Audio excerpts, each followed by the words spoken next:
how you guys doing, man? It's Joe D, and welcome to Friday's Share Beer Show. Today is, I feel like, who was that guy? Wolfman Jack. You remember all Wolfman Jack? You remember him? Hey, cats, how you guys doing, man? Hey, I forget what station he was on and everything, but he was a pretty popular DJ back in the day. Boy, you got a few of these things. See these like kind of things here and here. You got a few of those when you're referencing Wolfman Jack. But today is Friday, January 29th, 2021, and it's definitely going to be the last Friday Share Beer for a while. Yeah, slightly. Hey, Adam, that's how we roll. He is on you. That is how we roll. So you can still click that link if you want to jump in, if you can see those links right there. But now is the recorded portion of the show. I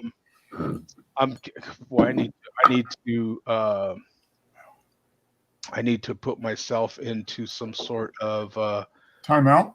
Yeah, because getting too many notices here, man. Like, see, this is the problem when Apple changed it. Oh, here it is. I don't know how to. Yeah, there we go. Okay. No, yeah. Let me do. Okay. Let me do it that way. All right. There we go. All right. How do we get out of this now? Oh my goodness. All right. There we are. Now I'm good. Sorry, guys. Okay. A lot of stuff has transpired just today. It is like literally, not figuratively, literally, all kinds of stuff has happened before the show. I got new vinyl that comes in a box that actually has its own handle. How many of you people get vinyl that special? We're just not worthy. I suppose if you spend enough cash, then yeah, you can get. And I just got alcohol delivery, kids. Yay, me. Yay. And these aren't fifths, in case you're wondering. Look at hand size the bottle. I've got the biggest head that I know of, next to my sister. And my sister got pretty big head too. Anyway, look at head to bottle size ratio. And this ain't a tiny head. These are 1.75 liter bottles. Guess from where, kids? Costco. Kirkland signature brand, delivered to the house in 1 hour. Boom, son! Today is a good day. It will be a fantastic weekend. Let me tell you. Look at the bottle of this. Ooh, that's nice. Oh, that's a 1.75 too. So you got like almost 6 liters of alcohol there, Joe. 4.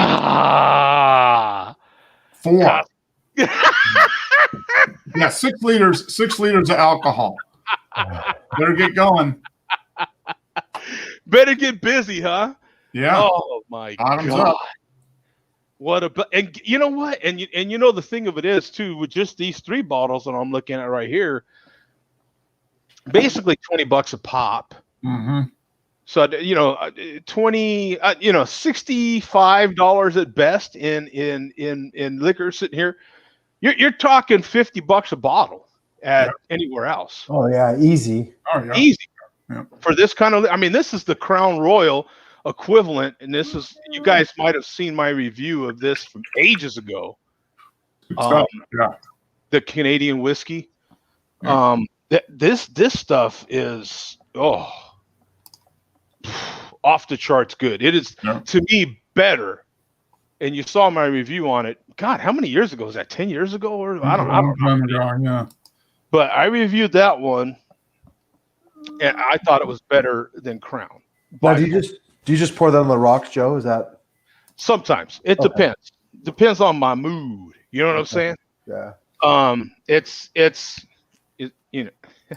I always have I have a very sick mind. We're only a few minutes into the show. I won't go there just yet. Please do. Please. Do you ever go to a barbecue place and, it's typically with brisket that you have these choices, lean or fatty brisket, right? Mm-hmm. And if you don't decipher, it's the cutter's choice, right? Mm-hmm. What they're going to give you.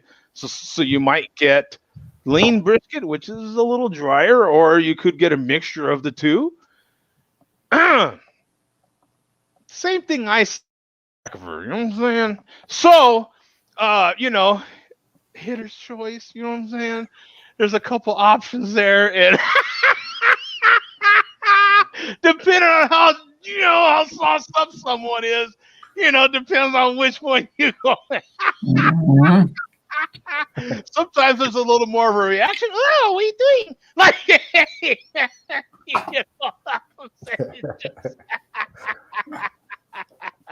And this is without alcohol in me yet. It just got here. Oh my God. Okay, forget about it. So Forget about it. I reviewed these ages ago as well. These cashew clusters from Costco. Do yourself a favor and never buy these. I'm just telling you right now, never buy them. If you see them on an end cap, they like to put it on end cap, stuff like that, by the register, because you're sitting there at a Costco register for I don't know how long, an hour or so. Yep. Don't get these. Don't ever buy these.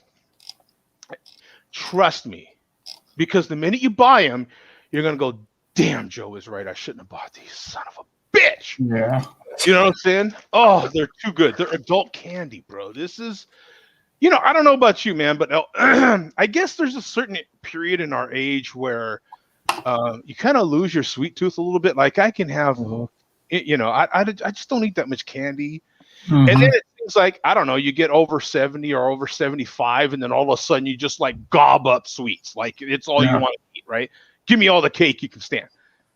This stuff here, man, I don't know. It just satisfies that salty, sweet thing that we all have in us. And it's perfect with beer. It's perfect with even the most terrible movie you've ever seen on Netflix ever. It goes good with that too. It just goes good with everything, right? You're like, this movie sucks, right, babe? Yeah. This movie's terrible, isn't it? Yeah, turn it, stupid. I told you to fucking turn it. You know what I'm saying? You're like, yeah, I need to turn it. Yeah, I'm turning it. You know what I'm saying? Before you know it, the whole damn thing's gone. Anyway, what beer are you drinking, Mark? You can tell I'm thrilled. I have had an absolute. Your day is perfect right now. My day is perfect. And I'm making my day perfect here, helping. I'm Andy Gator from Abita. Andy Gator, you have Abita. Look at you. Yeah, I haven't bought an Abita beer in quite a while, and I was in the beer store. I was looking for Bigfoot, and they didn't have it in our local beer store, so I've got to go to the other one. But I saw this. Have either of you guys had this? Never. It's their Hell's Doppelbock. So it's like a golden Doppelbock instead of normally Doppelbocks are like real Coke colored. This is kind of a rich golden lager, a malty golden lager, pretty much. Fantastic, bro, for real. And the thing about it is it's unusual, but the price per 6-pack is less than the ABV. So the ABV on this is 8%, and I paid $7.99. Nice for a 6-pack, which is that's a great deal. I mean, very rarely do you get 6-packs of a lot of beer for under $8 anymore. Well, and this is, it's not super. It's very drink. It's kind of like Yingling. I mean, this is just a solid beer. It's got some faults, but it's delicious. I mean, it's very drinkable. I think I gave it like a 3.5. I didn't check this one in, but it's a good price $8 for us. For a 6-pack of 8% beer that's tasty and refreshing. That's a good price for us, but there's one particular person that would jump in here and argue that's a lousy price. Oh yeah, get it for like $3.99 or something. Yeah, and that's at full retail. Yeah. But there's only a few people in the world like that, and we can't hope to aspire to that level of. But we happen to have two of them on this show. Like we have one of them that's, I don't know, he's probably asleep or something right now. I don't know what he's doing. And well, another one that claims he's conducting business right now, but we know what his business is. I mean, we can't. We can't talk about his. No, this is a tasty beer, and I've got a local IPA next. If the show goes beyond another 45 minutes or so. Oh, you know what? Just kids, do yourself a favor. Never buy these. Don't. They're going to be gone by the end of the show, Joe. They're they're cashews, sweet tasting almonds, pumpkin seeds, and honey. It's like, Mark could put that on his ice cream. Yeah. oh, dude, That would be excellent on ice cream. Yeah. Just don't get That'd be good in yogurt too. I mean, Ooh, yeah. yogurt's healthy, so you add the pecans. Pecans are healthy. Oh, that's cashews. I'm thinking pecans. Okay, so cashews are even healthier than pecans. I mean, you add that in yogurt, and it's a health food. Okay, all right. What is this yogurt you talk about? What is this? Healthy, bro. You got to get the good stuff, though. You got to get the high milk fat Greek yogurt. Yeah, the Greek. It's like the 10% milk fat or whatever. It's just super rich. You go a little too. See, the problem is I got like a healthy meter, and once you start going a little bit too, then it starts getting white noise, like ooh, and like fat people like myself just stop listening. We just like, Well, put some alfalfa, put some bean sprouts on it, and some tofu, and you're good. is there someone talking? Can you hear him, Coach? Is it? Something about a toe or something? I don't know. I stopped. Kung Fu? What did he say? There was a pizza reference in there, and after that, How about bacon? If you put bacon on it. Yeah, oh, now we're here. Yeah, okay, Mark. No, sorry, I had a glitch with my audio over here. So we got 134 back to Mark's beer, by the way. We have 134,000 on here, 430 in the last 30 days. Andy Gator, a Beta Brewing Company. You're the first one to have a Beta on this year, I think. I don't think anybody else has had a Beta. But 8% IBV, 25 IQs, and a 354 bottle cap rating. So. The last check-in, I've had this a couple times since, but the only check-in I have on Untapped was from May 8th, 2015. Oh, wow. So 6 years ago, and I said, a tasty malt-forward beer with some nice floral and citrus. The 8% is well hidden. Drink carefully, is what I said. So you're going to crush I gave it a 4. I gave it a 4, yeah. So it's good beer. Well, a 4 would be about right? Yeah. Yeah. Now, this was probably, by the picture, it was nice and warm outside because I took a picture of it on the deck. So that probably means it was a nice warm day. Yeah, which means that always helps. Oh, yeah. You know, we haven't talked about that in quite some time because, and sometimes it's the perfect reason for getting a 6-pack. Because you have 1 or 2 now.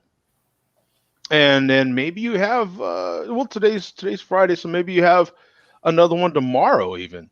And it's a better day, a better set of circumstances. Maybe you're in a rush. You know, your current mood is another factor of one of those senses that we don't talk about when it comes to eating or tasting or any, consuming something. Oh yeah, it's a big difference. That we don't talk about, and it makes a humongous difference. Sometimes even just the company you're with, you know what I'm saying? Yeah.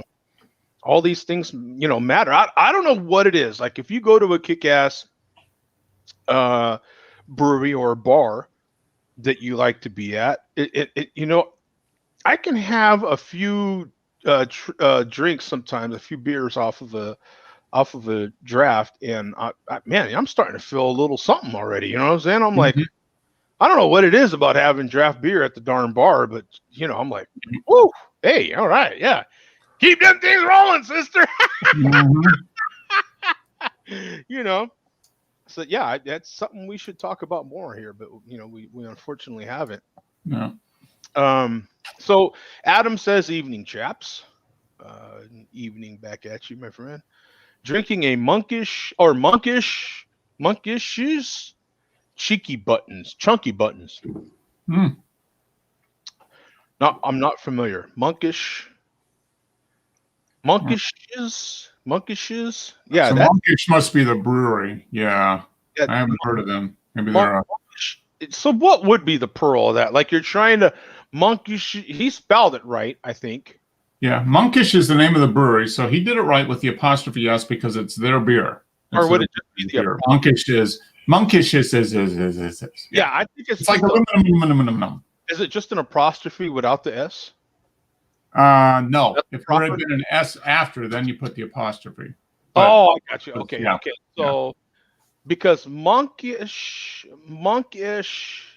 would be that's the name of the brewery. If it's Monkish Brewery, then a beer by Monkish would be Monkish's beer. Okay, monkish would be apostrophe S. Okay. At least that's what Google tells me. And the Friday Share Beer is exactly where everyone comes to learn literature, like to learn proper English. Yeah, English grammar, punctuation, all grammar. the peoples. Yeah, we have a huge writing community here. We actually do. For a little while, we had a few legitimate writers on here. Hey, wait a minute. You've got one on the show right now. I'm a published author. He is a published writer. That's what I'm saying. For a while, we had you, we had Zach, and I think Pat did some writing or still does a little writing. Yep.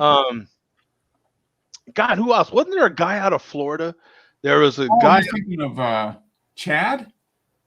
No, Chad's beer. Remember Chad? Chad's beer. He was in New York. I'm trying to think. I think we had another person that did some writing. Can't remember, but yeah. Anyway, this importer friend. He says. Okay. Does Costco US have Kirkland French brandy? I don't think so. I've seen that. No, yeah, I don't think so. I looked pretty hard when I was building my list. I looked pretty hard when, and just to put it in perspective, right now I've got my ceiling fan on medium. It's so effing hot in here. Just to give some people some references to where you're at as compared to where I'm at. I've damn near got the AC on. It's so freaking hot. And there's a big hi to Adam there and a big hi back. I had a Beta's Purple Haze and the Amber at the end of February. Was not impressed with either. Yeah, I could see that. Yeah. Purple Haze, is it a blueberry? It's a blueberry beer, isn't Something it? like that. Blueberry, it's like a low ABV, pretty thin. Yeah, that's not their I think Indicator is one of their better efforts. I feel like Purple Haze too. When it launched, do we remember when it launched? I think I remember it being a big deal anyway at some point. Like Purple Haze from Abita was a big deal if I remember right. Like I'm trying to see. Does it show you when that beer was started on Untapped? I'm not sure that it does it? Yeah, California. Okay. About all you would see is like, let me see. Well, you could see all the variants, I suppose. It goes back to 2016. I feel like it goes way back farther than that.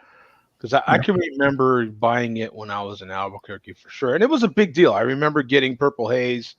It was a big deal. I feel like 2012, Mark, that might be about right. Yeah. Like 2010, something like that, 2011. Because it was when it came out, it was one of the few. Again, we talked about these things, right? Like Abita was, even back then, wasn't necessarily, it was kind of a shiner. Right? You know, and then they started brewing some more craftier stuff. I'm putting finger quotes. But all their stuff was like very reasonable price, just a tad better than session beer. Even back then, when the choices were much more limited, it was more of a session-ish type. This Monkish Brewing comes out of your neck of the woods, Joe. It's over in Torrance, California. Yeah. Towards my part of the country, but yeah, Torrance. So once again, Adam, who's all the way over there in the UK, gets it, and we don't get it here. Yeah, what the hell, right? Well, that just makes all the sense in the world, really. Oh, it is. It's perfectly logical. Yeah. Monkish out of California, secret importer friend. He has a connection, so yeah.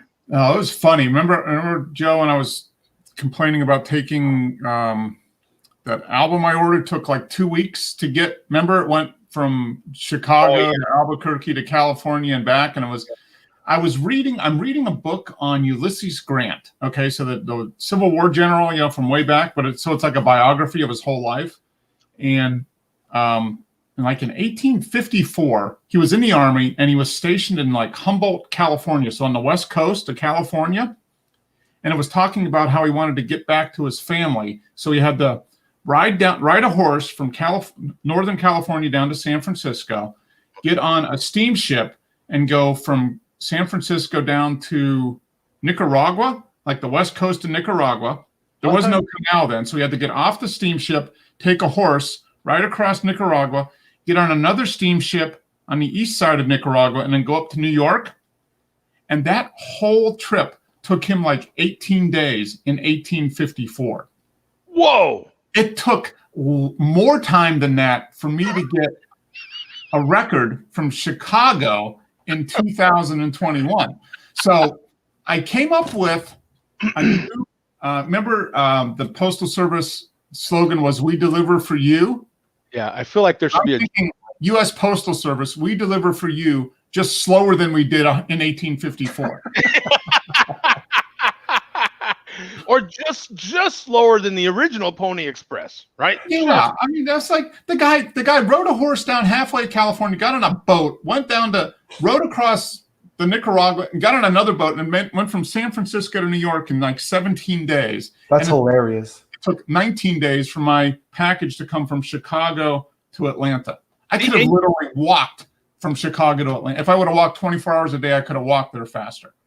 Oh yeah, Forrest Gump's going, what took you so long? I would have delivered it for you. Yeah. When you think about it, Mark, when they started, they grabbed a bag and jumped on a pony and hauled ass. Mm-hmm. And half those packages or little letters were folded and tied with some twine and addressed to Bob Jones in San Francisco. Yeah.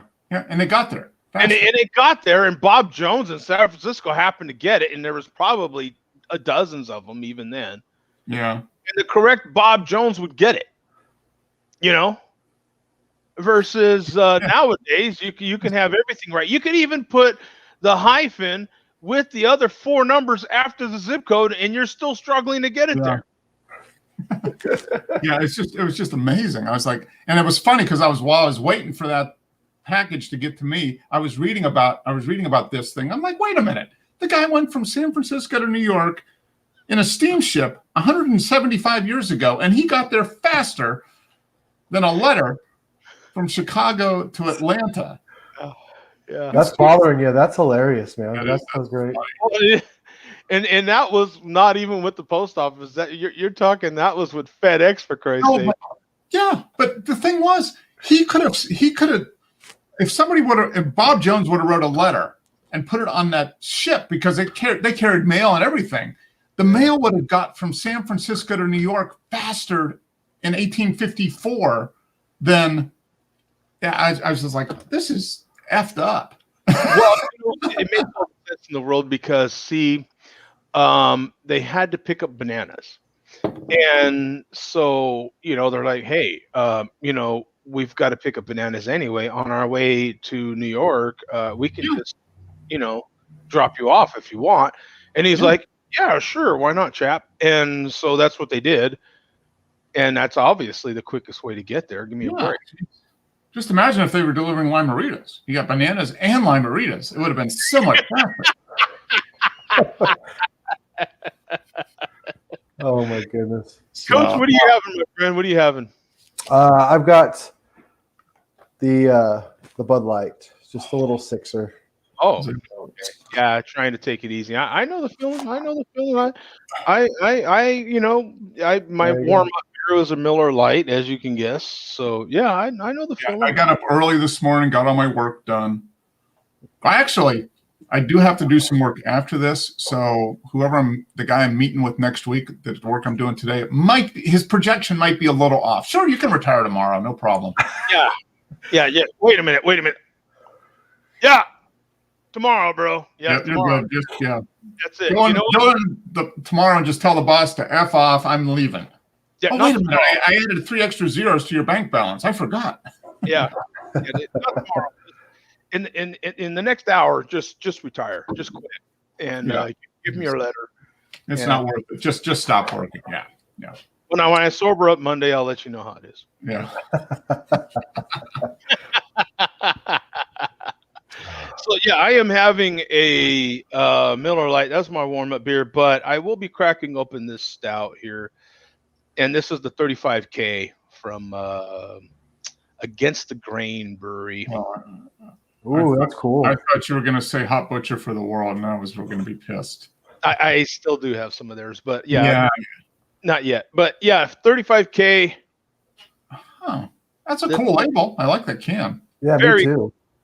Very cool label out of Mr. Rod J's territory out of this is Louisville, Kentucky. Louisville, not Louisville, Louisville. And you got that at your beer store? Yes, I believe. Yeah, no, I did actually. No, I did. Yeah, I think I got that here. I think I got this locally. In any case, I am in possession of this beer, no matter how it got here. I am in clear possession of this beer, as you can all see. You guys can all testify to. So I've got 35K Against the Grain brewery here, and we will share the screen. It's a solid beer. 53,216 in the last 37%. 26 IBUs and a 3.887 bottle cap rating. You got 2 logins by me. Not your typical quote jelly of the month club unquote beer. That is a hell of a, that's the last. I have never really compared any beer to jelly. What would that reference mean? Like, I don't even run of the mill, I think it's what it's trying to say. Yeah. Jelly of the month? I mean, what? I don't even know what that analogy means. Like, what? I have never, like, you know what, man? That is so jelly of the month, bro. Like, I've never thought. Obviously, you're not hip to the scene, Joe. Yeah. When you've got too many of these, when you've got so many of these, you can't pluck them. Like, I don't have any of that. What is it? No, not at all. Me neither. But yeah, jelly of the month. That is a reference I'm probably still not going to use, and I've said it more than 3 times. I could claim it not. Dark roasted malt and bitter sweet cocoa and coffee flavor and aroma burst from this pitch black milk stout, baby. Anytime you say black and milk stout, you gotta go low. When you say that. The full body and sweetness are derived from the addition of lactose, aka milk sugar. I feel like I've read this whole description before. I probably have. Let me quit talking and get to cracking here. Let me see. So you've got a full pint, and this is a proper pint for all you Englishmen in there. This is a proper pint, not an American pint. No. A proper pint. We call English pints. This is a pint. Like a Boddington pint? No. It's the same argument as pizza. There's no New York pizza, just pizza. That is pizza. Oh, gotcha. See, this is a pint. Gotcha. And there's an English pint, which we have to clarify, but this is a pint because we are very arrogant Americans, and that's how it works. We speak correct English. They speak proper English with them. Right? Proper.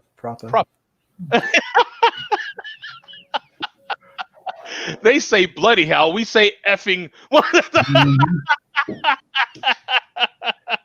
F is better than bloody. I'll tell you that right now. You say drunk, they say, what is it, knackered? Is that what it is? Knackered? You get knackered? And they use a descriptive word for smoking that we are banned from using anymore. It's now a curse. That's an F word. The F word. Sure, yeah. That's another F word. Yeah. As Americans, we can't use that, and they are allowed to use over there. If you're. Okay. Mersey says pissed is drunk. Okay. Yeah, that's right. Now I kind of do, and that does happen when you get too drunk. So Yeah, sometimes, yeah. that's very descriptive, actually. Well, point Pissed. made, chap. Or is it? What do they say for friends? It's Oh, matey. Matey? yeah, mate. Matey.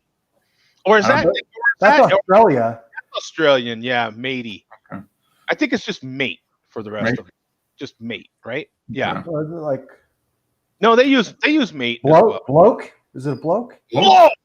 Yes, bloke. Yeah, he's a good bloke. Yeah. That's What the like hell did you just call me? right, like blue collar. That's like blue collar pub. I've seen a lot of Yeah, like just a good guy, good working guy. Yeah, hardworking guy. Yeah. seen a lot of movies. Don't try to give me what you guys actually do, Adam. Don't try to give me reality here. I've seen a lot of good movies and TV shows on this stuff. Yeah. I watched it on Netflix last night. I know all the stereotypes. Stop it.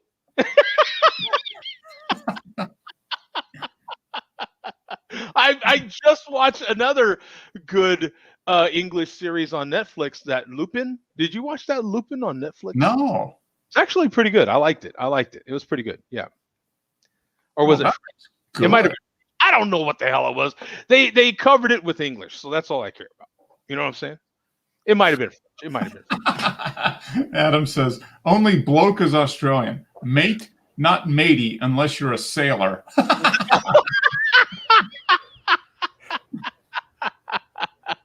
Yeah, there it is. Yeah. Well, Only bloke is Australian. I could have swore mate. unless you're a sailor. That Well, is how about if you're a pissed sailor? A drunken sailor. There you go. Yeah. Hey, we got Angel on here, man. Having a beer called Brusanity. I feel like I've seen that. Strong golden ale, 8.5. Okay, so that's probably similar to this then. Yeah, probably. Similar type of. Yeah. What's your ABV, Joe? Oh, yeah. I'm sorry. I did have it in here, didn't I? But I don't think I do anymore. 7%. Oh, nice. And it's a solid looking one, man. It really is. It's a fantastic beer, as you can see there. I mean, the problem with good porters, good stouts, they all look the same. They all kind of look like that, right? A porter might have a thinner head by now. Like a porter, sometimes the head won't stick around a little bit, but they can even smell similar sometimes. But I think stouts, well, the body can even be similar, right? They can be kind of medium bodied, kind of thin. It just depends, right? I think, but I think stouts kind of tend to be kind of medium to thin, no? Oh yeah, I think they're heavier, but I think those milk stouts are obviously sweeter. To me, they are. Yeah. With the exception of that Hershey's porter that we received. Well, we're 30 minutes in. I cracked this, so it's been sitting on here 30 minutes. So it's in the high 40s, let's say, as far as temperature. This is fantastic. It really is. It's so damn good. Honestly, it is. And the thing I like about it, it's got a nice chocolatey taste, but it's not too much. The cocoa. So it's more like baking cocoa. It's not like, so it's kind of, it lingers a little bit. So it's not exactly super dry, but it's not, the cocoa part of it isn't as sweet. It feels more like a malty sweet. Well, those nibs in there always make that thing super bitter, but it always pulls it back in, kind of. That makes sense. It's well done, man. It is. It's pretty darn good. Looks good. The coffee, for me, is what does it. I like coffee. It's obviously I drink a fair amount of coffee a day. I like coffee. I like many different flavors of coffee. No charge. I've been watching like a lot of videos from different parts of the world, a lot of Russian videos, people that live in Russia, and they give little things on what it's like to live there, what it's like. Here's what my apartment looks like, all these sort of things. I recently watched the same sort of thing from Jamaica. There are some people posting that live there, that are from there, and they post different. Here's what my flat looks like in Jamaica, and here's what it's shopping, and they're like, remarkably, a lot of us drink instant coffee, and I'm like, effing what? Like you get some of the, you grow some of the. I pay a lot of money for Jamaican coffee, for Christ's sake. Like I could understand Russia. There's not like a lot of coffee being grown in Russia, for Christ's sake. Like so Jamaica, they're drinking like Folgers instant coffee in Jamaica. What? Yeah, it's crazy. Like they Mrs. Olson makes it. Yeah, it would. Yeah, it's kind of funny, isn't it? I mean, well, it's actually sad, actually. Like, some of the people that grow the coffee, that actually do all the stuff to make the coffee, can't even afford to buy it when it's done. Yeah, buy their own product that comes native from there. It's kind of sad, actually. Yeah, Juan and the Valdezes. Mm-hmm. Yeah, the whole Valdez family. They're big in Jamaica. Yeah, very big in Jamaica. Yeah. Yeah. This seems kind of now. I'm going to share the screen with you one more time because this seems kind of counter, doesn't it? They had a 2016 version of this milk that is coffee. It has coffee flavor and aroma, and this says 35K with coffee in the 2006. Isn't that maybe they just like, okay, we don't need to say coffee. Maybe we just, because the next 3 years don't say coffee. But even they had another version that wasn't like they. Yeah, they explicitly had a version that was with coffee. I wonder what the difference was there. Yeah. Well, I guess I could click it and find out. Yeah, Joe. Extra coffee in? No longer in production. It's no longer in production. And there's some bonehead that has a picture with a slice and didn't share any. Oh, look at that. Good. That is okay. What do we have here? This is, I would call this pizza. So it's not as crispy as I would like. You can tell because it's kind of hanging there. Yeah. But it's got chicken, which is acceptable. That's acceptable. Mm-hmm. You've got like bacon or something on there too. Yeah. That's sausage crumbles or something. Right. Yeah. Chicken and pork. That's a good combo. That's acceptable. That's acceptable. There's no pineapple and come on. What are you doing? Or tuna. Pineapple or tuna. Yeah. You know what? I took a deep thought. I've been thinking a lot about the tuna on the pizza. No, what do you guys? No, this isn't even a discussion. No. Hear me out. Look, the Italian part of me, right? The Italian part of me that knows that there's a lot of people that like to eat a lot of things on pizza that I don't care for, right? Big secret. One of them is anchovies, and the more I thought about it, it's super common for someone to have anchovies on pizza. Mm-hmm. Anchovies on pizza pie goes back to the beginnings of pizza pie. Yeah. And for some reason, we're like, tuna? Yeah. No. Anchovies are just basically salted fish. So you can just put tuna, put some salt on it, and be good. And the more I thought about it, I was like, all it is, it's the same as putting, like, you're used to pepperoni. Mm-hmm. And tells you, hey man, I'm gonna put some ground beef, and you're like, no, son, no. That's like a whole different kind of meat. You can't do this. This is unheard of. You can't. You know what I'm saying? What? You're like, okay, well, I'm gonna put pork. Oh no. Right? It's another fish. Like, what do we care? You know what I'm saying? But that's the same. Have you ever had anchovies on pizza? Once. Yeah. What do you think, Coach? I don't know. I mean, I never associated tuna with pizza. I love tuna, but tuna salad, sandwiches, but I've never associated with pizza. Anchovies with pizza. I don't know. It just sounds so weird to me. It's like mustard with ice cream. It just doesn't go together. Anchovies they're more salt than fish. I mean, you get more of the salt than you do the fish on the anchovies, which goes good with pizza, but pepperoni's kind of the same way. Pepperoni is really salty. A lot of pepperoni. Oh, it's cured so much, yeah. Yeah. So I think I could see. I've had anchovies on pizza, and it's pretty good. If you get like anchovies and maybe mushrooms or something like that with some cheese, it's pretty good. Oh no, I spent my last $10 on Epsom salt. I'm sorry. Yeah, I tell you what, Bobo, you post your address, and that way we can all send you the money we owe you. Super chat. Post your address in here. I'll put it on the screen, and then everybody that reads this will send you the $10. And then we'll all be over to your house to jump on your trampoline. Yes. And Bobo says, I want that pizza. Foamy says, hey guys, I'm having Battle of Hops IPA from Viva Brewery. Viva Brewing. What's up, Foamy? Yeah, good to hear from Foamy. Absolutely. There we go. I just broke out the second beer. Oh, and then he asked, are you from Jamaica? Because you're Jamaican me crazy, man. He should have put on after that. You need the rim shot. Where's your rim shot, Joe? Oh, my rim shot. Oh, yeah. Yeah. You don't have the sound effects queued? Yeah, thank you. I fail. know. Major share beer fail right now. I know. I had a beer emergency.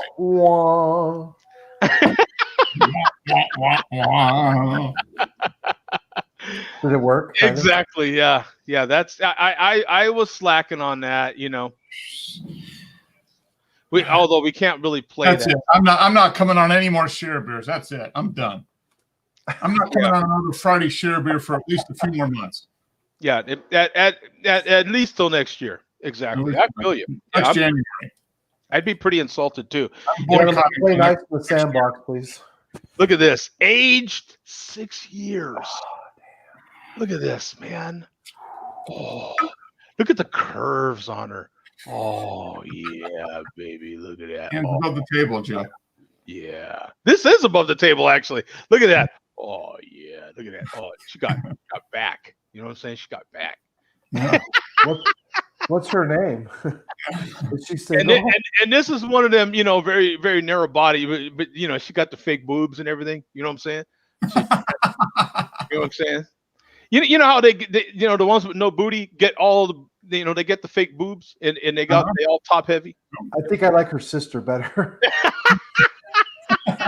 I ain't arguing with either. You know what I'm saying? I'm like, I ain't hating on either one. You know what I'm saying? This brings up a good point. If you're like a liquor bottle designer, you're thinking about that, right? I mean, you're designing a bottle to resemble certain things that people would like to buy and fondle and lick. Okay, so Kirkland and Mark's a bigger Kirkland Costco shopper than I am at the moment. Because this delivery at this moment might have just changed things. Yeah, that's more than we spent in a couple of weeks at Costco. But go ahead, Joe. But now this is the Costco. This is the Canadian whiskey. It's good stuff. Their version of Crown Royal. Yep. And so the obvious. It looks even like the Crown Royal bottle. Yep. I mean the color is the same sort of purple, same sort of gold trim. It's probably distilled by the same distillery. Crown probably makes it. Mm-hmm. Yep. I would not doubt it. It even has like the Canadian little, I mean, that's one thing we learned when we went to Kentucky. We did like the bourbon tours. There's distilleries that will the same thing, and they just put it in different barrels and put a different name on the label. So one big barn full of barrels may have 10 different brand names on it. It does say product of Canada right there above the barcode, but it says it's distributed out of Louisville, Kentucky. Imported by Worldwide Importers, Louisville, Kentucky. But it is a product of Canada. So that both things are very possible. It's probably the same distillery. They could have it in the barrel, so it could be made in Canada, and they import the barrels and then bottle it in Kentucky. It could be kind of how they do it. Yeah. Now, Joe, I don't know that you need to have that, and I'll tell you why. There was a time where certain people got made fun of for having Subarus, and I think I was at Costco one time, and I think I caught some shrapnel out of you, like, "Hey, what the hell are you doing at Costco?" And now, yeah. So I don't know. When it's convenient for Joe, Costco's fine. Right? No. Both things all the whole true. See, Subaru, pinky out, shopping at Costco. You got nuked for being at Costco. I was never in Costco store. Fair enough. You're practicing. So you just had the guy shop for you at Costco and then delivered to you in a Subaru. That's right. That's what We're in a pandemic, though. We are in a pandemic, so Joe's doing the right thing. So don't give him any shade. No. See, it's the difference of being in person and not wearing a mask and being socially responsible, socially distancing from Costco. So so I am still, do you see how this works, Coach? I am still being much more responsible than both you two. Yeah. I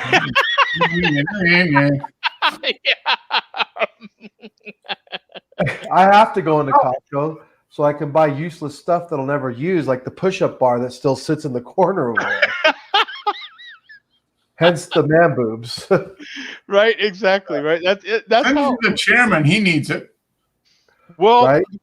what also happened is Costco still works its magic. I mean, whether online, virtually, or actually at the store, you end up putting a bunch of stuff in your cart. Right. I went on Costco.com, that is, in the virtual store, not the actual store, but I went in the virtual store for socks and underwear. That's what I went there for. I walked out virtually, right, online, without socks and underwear and a bunch of other stuff. Isn't that a typical trip to Costco? No matter if you go virtually or not, that's what Costco's good at. That's the Costco magic right there. Yeah, but what you're missing out on is if you go in physically, you come out full with all the samples and the $1.50 hot dog. Yep. Well, some of them are limiting. Some of them don't even have that open anymore. Some of them, because there's too much of a crowd at the stand. So like a lot of ours aren't even open. Like you can't get food. Yeah. Ours is they still have that you can walk up, but they've also set they put kiosks off to the side where you can order it to kiosk and then they just call your number. Oh, cool. So, and that works. Yeah, that's how they're trying to do it here as well. At least when I was in there a couple months ago. Yeah. But it was still a pretty darn big crowd of people. Ours is pretty good. I'd say probably 75% of the people use a little kiosk and then they just hang around until they get the order called. And that's the part. That's exactly what I'm talking about. You're using the kiosk. Like I said, man, these Costco's are way too busy. They're just way too busy. So they got to shut it down completely. Otherwise, there ends up still being this human because they're so slow. They're so slow. So you're wait, and by that time you're like, is it worth it? The price is good, but is it worth it waiting on two hot dogs that come out to $3 for a half hour? Oh no, that's not worth it at all. 5 minutes? I'll wait 5 minutes. Oh, yeah, 5 minutes. About all I ever wait. There's no more than 5 minutes. That's what I'm saying. There's so many people. Yeah. That these are I'm talking. Perhaps one of these days I might need more Costco's in Phoenix is what you need. Because ours is busy. Ours is always busy, but you never wait more than a few minutes to go anywhere. You get through a line in a few minutes. You wait at the food, the food thing for a few minutes, but it moves. There's just not like this mass of people. Yeah, we don't have that problem either. The most I think I've ever waited at Costco for is like 6, 7, maybe 8 minutes tops for a hot dog. That's even a long time. Maybe average is 3 to 4 minutes. Yep. So. Yeah, the key. I don't go to Costco a lot. I don't. As you guys know, hell, I just re-signed back up. But I've always ordered online. That was the big Costco hack, was you didn't need a membership if you just ordered online. Yeah. As long as you were willing to, forego the grocery. What else do you need to go there for? If you're going there for Ziplocs and potato chips and toilet paper, you could get all that online. Sometimes they restricted you with the toilet paper, with the paper products, to having to buy it in store. But they did last week. We were there. We bought toilet paper, and it said limit. I think it said 1 actually, but it's a huge thing of toilet paper. Right. Well, no, but I'm saying like you couldn't buy it online, like it was in-store only purchase. Right. But now with social distancing and everything, hell, If and when that delivery, that same day delivery comes to your Costco in your area, it was a penny. They charged me 1 penny for via Instacart. That's a good deal. Yeah. I mean, for delivery, it was a 1 penny charge from Costco for the Instacart. It was fantastic, man. I mean, that was the guy shot. I mean, he texted me the minute he was like at the store shopping. Let me know if you want anything else or take away something else. Just let me know. He was incredibly fast shopping. He texted me when he hit the register. I'm checking out. You know what I'm saying? I'll let you know when I'm taking off on my way. You know, he texted me when he was on his way. You know, he texted me when he was about 5 minutes out from, 5 minutes away. You know, all those things. It was So, great. do we tip those kind of guys, or do we not? I did. Oh. Yeah. You could tip them, in checkout. You can tip them that way, or you can just hand them some money. I mean, you know what I'm saying? But in my case, it wasn't since I did order the alcohol, he did check my ID, and at the back of it, he scanned the back of my ID to, Yep. so that he covers his butt, and and we're all good, for the age check, and all good. So it wasn't exactly a Contactless. yeah, it wasn't contact. Thank you. But it was still kind of, because when I get my deliveries, I put out a table out in my world. So I have a table out there, and then so he put the stuff on the table. I put my ID on the table. He grabbed, scanned it, put it back on the table. You know what I'm saying? And so he did stay his distance, and what I'm saying, so we didn't touch each other or come even close that way. But It sounds super convenient. Like, yep. that's Oh, pretty cool. I will absolutely 100% do it again. No, you won't, because you knocked us on Costco, so you don't. You're out of the Costco club. Like, I knocked both of you, and I will continue to knock. I will even be more so on pedestal, shouting down at you for going to Costco when there is this method available. Except I have an out. I can't order alcohol online from Costco. I have to actually go there and buy alcohol. Neither can I. Yep. So there we go. So we get a get out of jail free card. But we can order a Subaru from Carvana. That's true. So hey. Oh yeah, you could, but I mean, who would really want to do that? I mean, come on, If you're gonna do that, you might as well order it from your Prius, for Christ's sake. Give me a break. Ooh. Listen. I have an uncle who's an attorney in Minnesota, and he drives a Prius, and I give him so much crap. Yeah. He gets so mad at me. I'm like, and he legitimately gets mad at me. Yeah. Oh. I'm like, you shouldn't be driving that Prius, guy. Mm-hmm. Yeah. So he'd be better off driving a Subaru. Yeah. He would be. Yeah. And get a little Subi, throw a little turbo in that thing. Yeah. Yeah, no, some of it's all tongue in cheek. Because especially like the WRX, forget about it. It was a badass car. Oh yeah. I thought when Joe came to visit a couple years ago and we pulled up in the Super. Oh my God! He hesitated before he got in. He had the. Oh. He's like I know he was thinking. He's like, how long would it take me to walk from the airport? No. It doesn't count, because they actually this is where the boss snuck up behind me with some of that stuff in the napkin, Oh, chloroform. Yeah, knocked me out. Yeah. Oh. She's so short she couldn't reach her mouth from the. She couldn't reach far enough. No. This is my story. Okay, all right. That's my story. I'm telling it. Okay, you're sticking to it.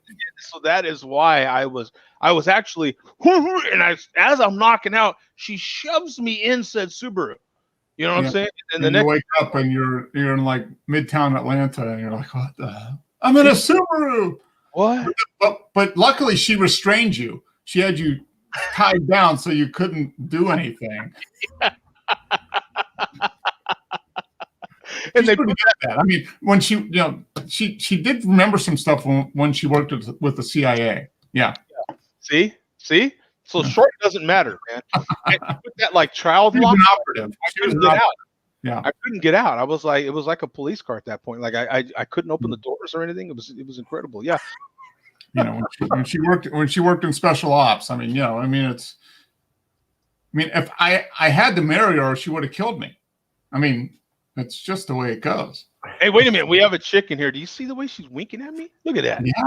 Oh, At me over there. Look at she's that. a fan of yours for sure. Hi, Mandy. Salute. Cheers.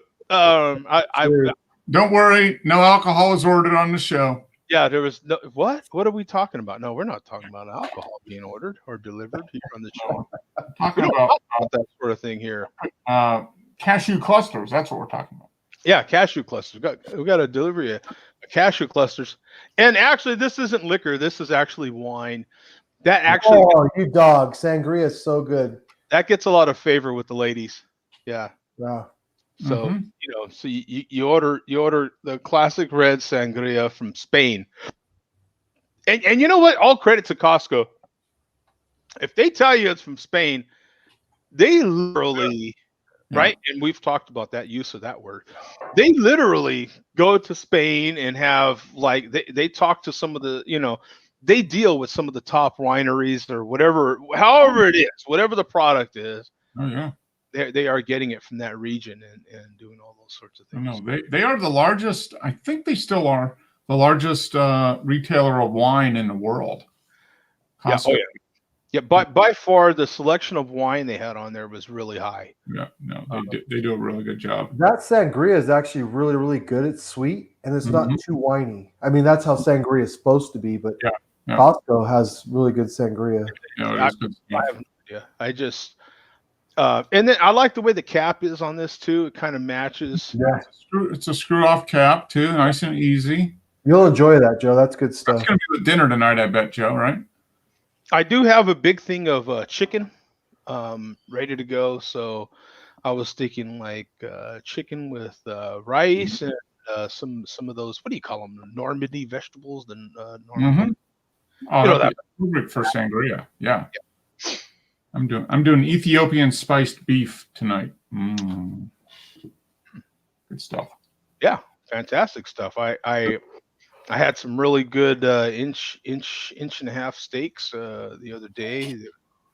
That I might take some out now and you know, my cousin sent me some frozen steaks for a Christmas present, and them steaks are fantastic. I have not had shipped frozen meat yet.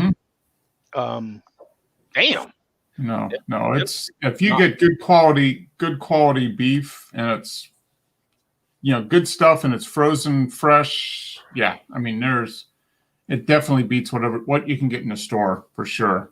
It's good stuff. So real quick before we go out, man, I want to get your guys' opinion. Okay, there was a lot of negative stuff about 2020, and before we end this month, I feel like January 29th, we're at the ends of this month. Kind of, it isn't the end of January like the last you can really keep referencing 2020. But I feel like if you know, we talked about a lot of negative stuff, and that's a real easy thing to do. There's a lot of fruit there, right? One of the fantastic things that came out of 2020, and that's phrases, is what I'm thinking. One of my favorite phrases that is still holding true now is out for delivery. Isn't out for delivery the most favorite thing you've ever freaking seen? Like, right, Coach? I mean, you're a delivery guy. I'm a delivery guy. And I still like seeing out for delivery. It's fantastic. And it's on all platforms. Pizza, packages. I mean, it's on all platforms. Out for delivery is just a great thing. So yeah, I agree. I mean, I don't know, man. Hey, I get excited over the little things. So yeah, you know, it's not such a little thing though, Mark. I mean, out for delivery has got to be. I mean, 2020 was definitely the year for delivery. I mean, people were using delivery before, but 2020 pretty much locked it in as this is what we're going to do moving forward. I mean, it's become a habit now for a lot of stuff. Yeah. Well put. To have it delivered. Whereas before you would go out and get it, now it's delivered. And everybody that is in the delivery business has scaled up and changed their model to allow for that. So yeah, that's just the way. It's not going back. No. When everybody gets vaccinated and coronavirus is just like the cold or the flu, everybody's still going to get stuff delivered. I mean, it's just so easy and convenient, and that is in there, right? I mean, remember we talked about this, and hell, we were in, I don't know, week 6 or week 8, and that was one of the things I remember I mentioned. I'm like, you know what? We're not coming back from some of this, man. Some of this is, you can see it. You could see it. You're like, I don't know, man. I don't, and the way we're thinking of the way we think, okay, we're coming up on the year now, right? I think at the end of 10 months, maybe. And next month is the 11th month. And then once we hit the end of next month, about mid-March that the shit hit the fan on the whole coronavirus thing. Was like on 12 months. We're coming up on a year. And the way we feel about cleanliness and germs now is different, man. Which to me turns a whole, not just a page, but turns a whole chapter. Like we went to the next chapter of the book insanely quickly, right? I did that like a chick, you know what I'm saying? Like some blonde chick flips her hair, right? Like did you know how I did that? I kind of like, yeah. That wasn't too lose points off my man card for the way I went like that. Yeah, I don't like that. That was the figurative, like, it's like if you lost a finger, you need to scratch that finger still. You know what I'm saying? I lost my hair, and so I just kind of, It's like the Sandlot, man. Like, you don't have a finger. How can you scratch something that's not there? Like, the kid's like, give me some more. He's like, how can I have some more of nothing? And they're talking about s'mores. I don't know. I went way off on that one. Yeah. I'm catching up, though. You know what I'm saying? I was a little behind, but I'm catching up. You know what I'm saying? The Chariots of Fire. Well, here, let me put my hair. Hold on. My hair. Yeah. Back their hair. And Mark's figurative hair thing would be like, yeah, man, I understand. Yeah. Okay. You're lucky, Mark. It took me 6 months, according to the chairman. It took me 6 months to grow this. So, hey, Mark. Well, in all fairness, 6 months still isn't. I'm still not going to be combing anything. You know what I'm saying? Like, I actually trim this today. I wanted to make sure I look good for the show. Yeah, at least in 6 months, you hell, at least in a year, you would be able to, rub something. I am not going to be able to comb anything on the sides, perhaps, but not. I'd have a side fro. And coming back on top is what you're saying, Joe. Not unless I got a haircut and glued it up here, which looks a little crazy. I mean, or do the Donald. Yeah, you could. Oh no. Do a comb overs. No. That's wrapped around your head. That's something we are definitely trying. We're not trying to even mention, the path. We're trying to move forward. You know what I'm saying? We're not. Talking about the duck. What are you talking about? Duck. That's right. Oh my God, duck. You're right. Yeah.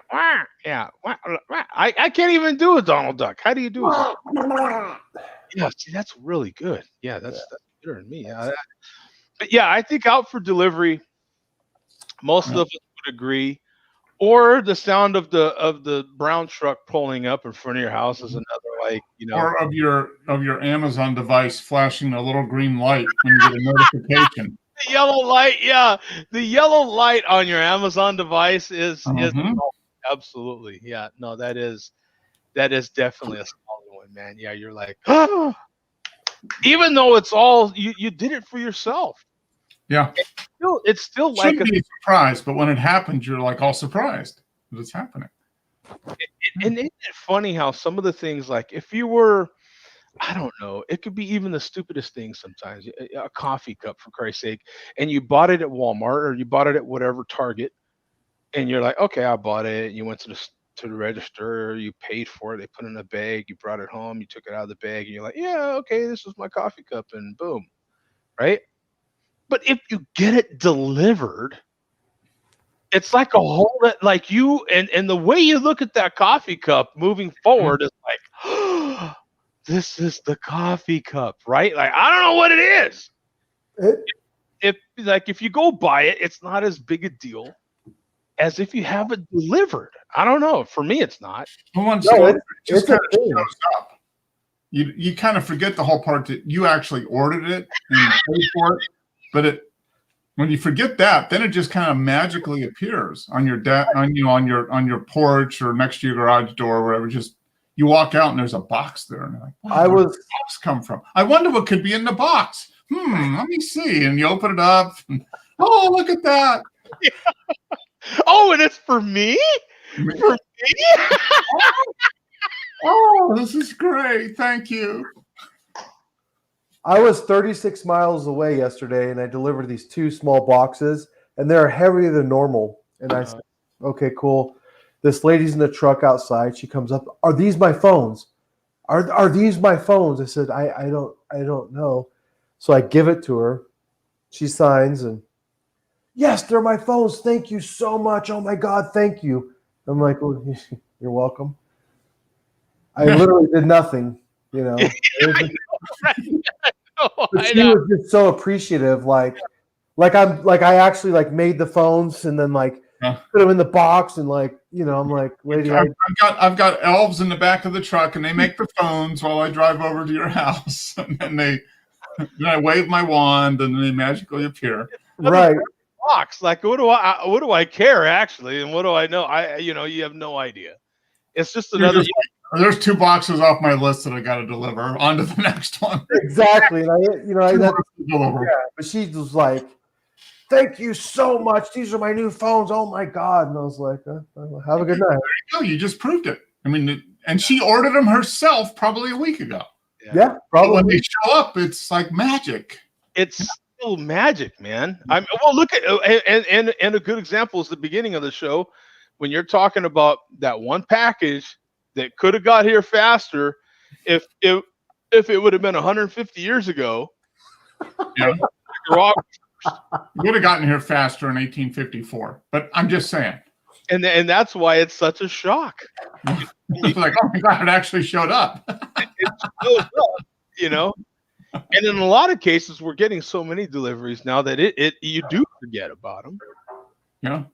And they show got stuff on automatic, like subscribe and save stuff through Amazon. Like this one, I knew I ordered it. I've been waiting for it, but I didn't know exactly. Rub it in again, Joe. That's fine. You see the way I did that, kids? It's kind of a backhanded way of kind of rubbing it in Mark's face a little bit. I saw it. He didn't get a chance to get one of these, and I got the special record. Yeah. He doesn't have Mr. Super Vinyl. Special record. He doesn't even have his first super record, and this is my. And Joe's got 4 super record. 0 super vinyl. I'm so ignorant. Without you guys going too deep, what's super vinyl? Oh no! Like I tell her, Coach, that's impossible to go too deep. I've got to take the deep dive. I mean, that's. Is it like hi-fi ish? Is that? It's total audio geekery. Yeah. This is. Can you actually hear the sound difference? Don't say. Oh my God! See now you took. You didn't want to go there, Coach. No. You. That's it. You greased the wheel. Tell them, Mark. Tell them. No, it's like people don't know what they want. No. I can't tell them, Joe, because I don't have any super vinyl. You've got 4. Tell us. You see the way I did that, Coach? It was another way of, kind of digging at them. Yeah. Just reminding them who has the super vinyl and who doesn't. Does it sound better because they tell you it sounds better, or can you actually hear it? Both. Yeah. Fair enough. No, but there is actually, honestly, there is an insane difference. It's night and day. Honestly, it's a big. Yeah. I'm looking at. I'm just having to go off of Joe's interpretation. I tell you what. I'll open it here so you can see. Yeah, I want to see this. Because actually, this is the first one from Acoustic Sounds that I have received. So basically, super vinyl is supposed to be a different formulation of the vinyl, and the way that they press it is supposed to make it cleaner, so there's less noise and all that stuff. So. Right, 4K versus HD. Yeah, pretty much. Yeah, and the way that they master, the way they master from the original tape. And, I will say this, Mark. There was one time I was sitting in my buddy's house. Ironically, his name is Joe, and this guy lives in the greater Phoenix area. And I sat in the middle in the sweet spot and heard some pretty cool sounds. So I've never heard shit like that before. UHQR. Yeah, no, this thing that he just had there is going to be some pretty good sounding stuff, I'm sure. Yeah, this is. So are you going to like end the show and go and clean that, Joe, and listen to it? We are going to clean this.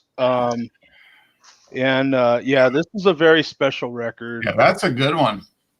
Oh, look at this is rounded. I didn't realize that was going to be like that. So it looks like a book. Like if you put that in your library. Yeah, that's really a cool. That's a nice touch, actually. I mean, that's very cool. Now you make me wish I had it even more. Yeah, you had a chance. Well, do you need a special player for that, or does it? No, it's just regular. Just a regular record player. So on the hype sticker, you have original master tape. So it was used. They used the original master. Actually, if you go back to the original, this UHQR is actually by MoFi. MoFi was the one that originally made the UHQR. I think they said was it the 90s, Mark? Or some special formulation of the vinyl. And then Acoustic Sounds bought it. And now they make their version of the sold out. I just went on and it says sold out. Not Mark, I'm feeling bad for Mark right now. Yeah, I did. Yeah, I did too. Absolutely. And yeah, I'm sure you do feel bad.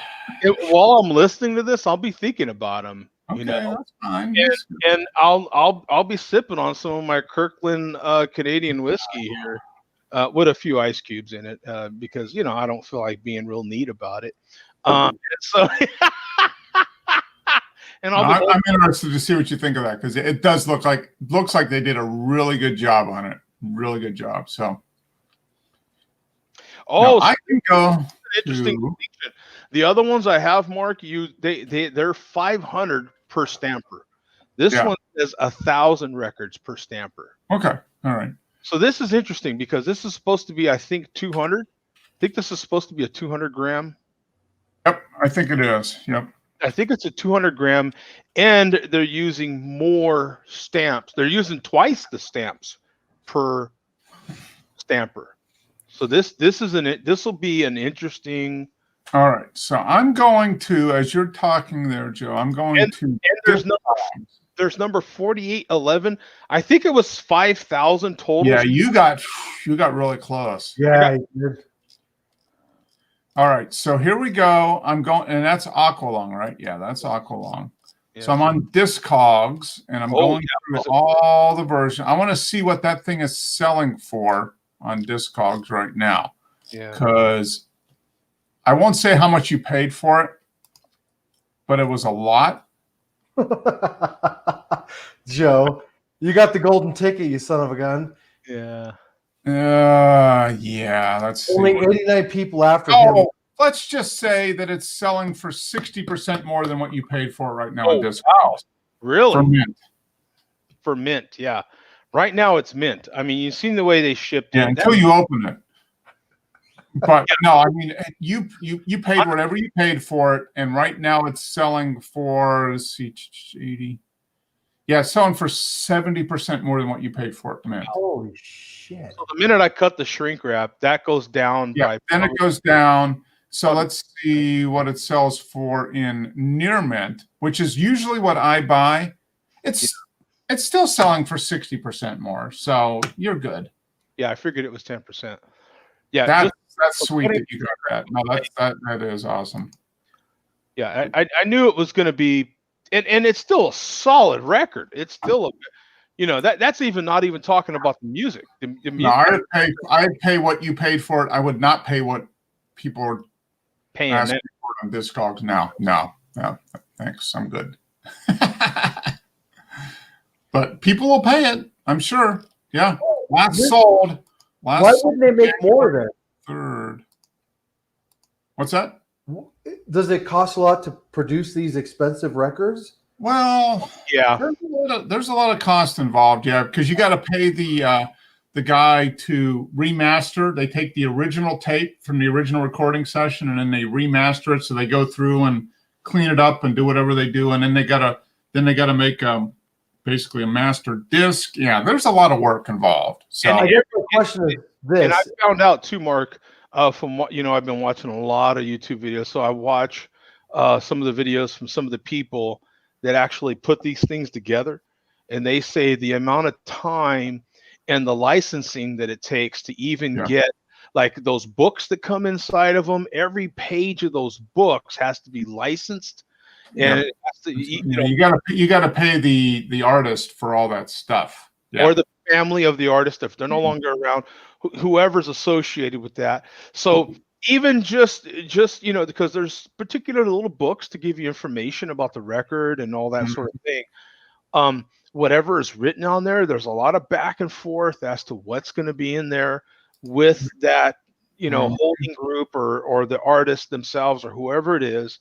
There's a lot of back and forth gone on to what's actually going to be in there, what pictures are going to be in there.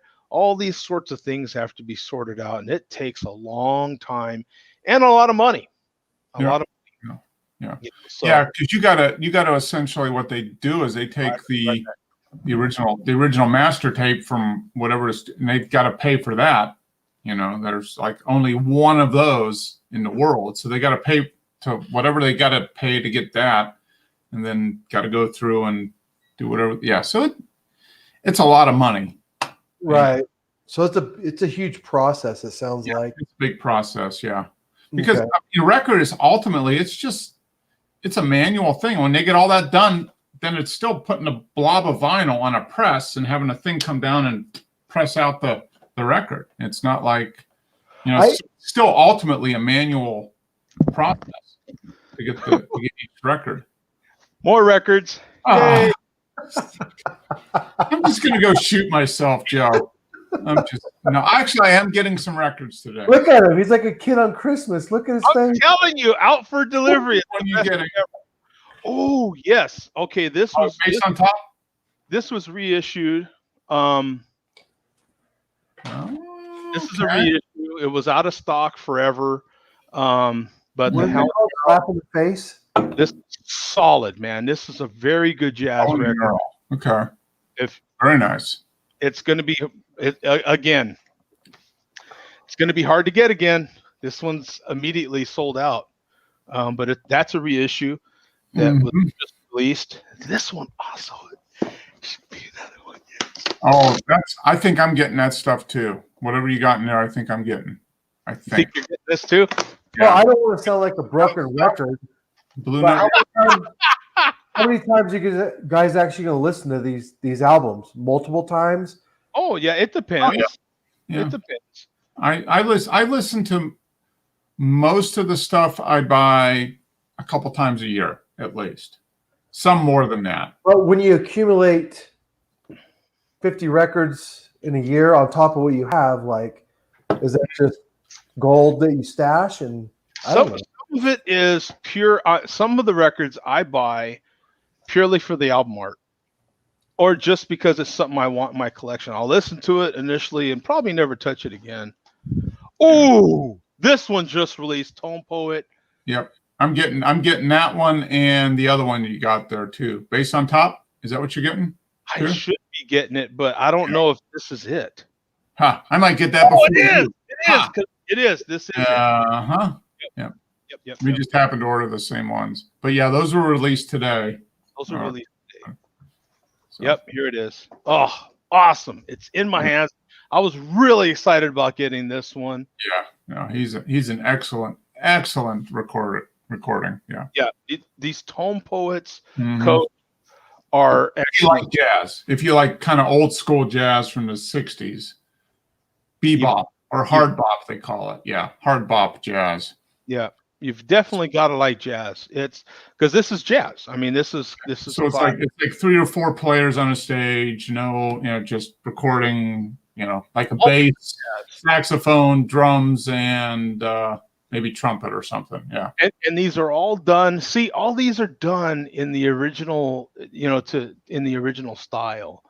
Yeah. So and they're the original liner notes and album art and stuff, and reproduce them. I gotta admit to both of you, I just feel ignorant because I have no clue what you guys are talking about with the vinyl and most of the photography. And it's cool that you guys like that stuff. It really is. But I just feel kind of ignorant is the best word. So I apologize. I'll even crack this one open so you can get it. So this is a gatefold. Oh man, this is I am gonna geek out, Coach, because I get really into it. So these cool. Please do. Jackets. Now the way Blue Note does these this is the jacket, right? This is called the jacket with the and this is a gatefold. So it opens up. That's cool. You can see all of that. It's really cool. Great photos in here, as you can see. It's just it's an experience to actually hold a record, Now, is that guy still alive? No, I don't. Paul Chambers, I don't think so. I don't think so. But you can see how thick the cardboard stock is on here. It's just, and then you pull out the vinyl. They put fantastic inner sleeves. These are really good anti-static, nice thick, probably 4 mil sleeves. They're really good quality stuff. Yeah. And the vinyl itself is 180 gram, nice and perfectly flat, typically, as you can see there. It's just really good stuff. And this is right out of the package. You just saw me. It may look clean to you, but I'm still going to clean this. So, there'll still be some junk that falls off that once you clean it. Yeah, because I can see junk in person, but on camera, I'm not going to show it all. So it's going to look pretty clean. But this I just got. I just unboxed it, as you've seen right here. So does the needle pick up those? Yes. Not imperfections like the dust and. Oh yeah. No, if you have dust and stuff in the groove, you'll get little pops and clicks and that type of stuff. So. Well, okay, like in your country, Coach, you have a lot of bar ditches, right? You have a lot of ditches off the side of the road. Absolutely. So, and you may have gutters in your house. That's a better analogy. If you have gutters on your house, most people can relate to this. The gutters flow really nice. You get maximum flow with gutters, right? When they're clean. Yeah, when they're clean. You start getting leaves and debris that start going in your gutters. You get less flow, right? You may get some flow, but a lot less flow. Right. Well, that's a good analogy. And so what it is if your needle is the water that's trying to flow through there, it can't pass through there as easily. You know what I'm saying? So your needle's trying to pass through but if there's stuff in that groove, it's not catching all the stuff in that groove. It's floating above that stuff that's in there. Just to give you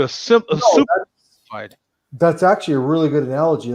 So when you clean that gutter out, you're getting maximum flow, you're getting maximum, and you're good for a while, actually. So with vinyl, if you use good quality, and that's why we emphasize this. Now if this came in a paper sleeve, now right this second, the record's going to be fine, and it'll probably be fine for another year, right? For a little while, okay? So it's not like it's instantly going to just damage your record tomorrow, okay? But over the long term is what most of us are referring to, and this gets people that are just getting into vinyl get a little too hurt over some of this stuff. And so when people like us may say, oh, no, don't do that, get rid of your paper sleeves, you're going to ruin your vinyl. It's not tomorrow, it's not next week, it's over time. It's over time is what we're talking about. So you want to keep this in like new condition. This record 30 years from now will still look like this and will still play like this if I take care of it. You see? So I guess I have 2 questions for you guys. Aren't there a lot of impurities in the air that naturally get on the record anyway? Yeah. And then number 2, You always see these DJs scratching records. Doesn't that damage it, or what is that? What are they doing when they do that? Yeah, that damages the record. Yeah. Well, why did they do it then? Well, it's just for this. DJs are not necessarily audiophiles. They're into audio and they create great sound, but it's not good for the records to do that. So once they do that to the record, it's trash.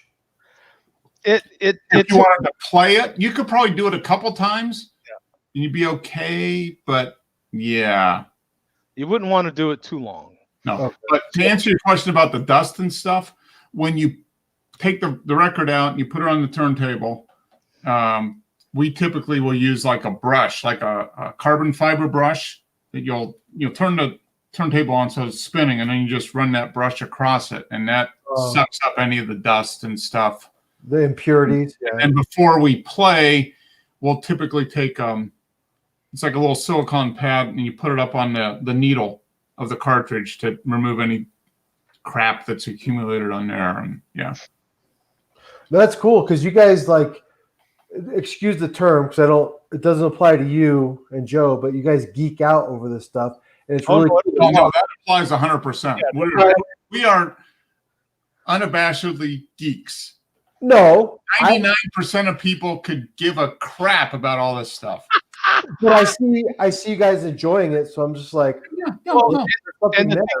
it's a personality as well, Coach. Like, you're here because we geek out on beer, right? And I can go as far with beer as you really want to go. I can get super geeky or not, right? I mean, for Christ's sake, I have a Miller Lite next to me, and I have been recorded now on the Saturday show at least, drinking a newly craft beer.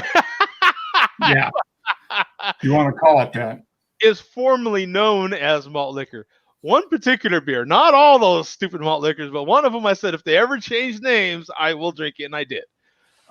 But just to say that we can get as oh yeah, sure. Yeah. Okay. All right. Well, I guess this is going to last a little longer. So I can, and so can others, get way geekier about beer. Yourself can get a little geeky about beer.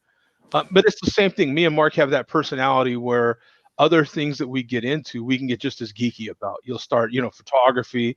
We can go as far as you want. I want to get geeky about running. I can geek out about running. Yeah, I can show you my power distribution chart from the last run I did last week. You want to see that? Would that be fun? Yeah. Now see, I can show you at mile 3.85 I was generating 200. I got it now. Sorry. Yeah.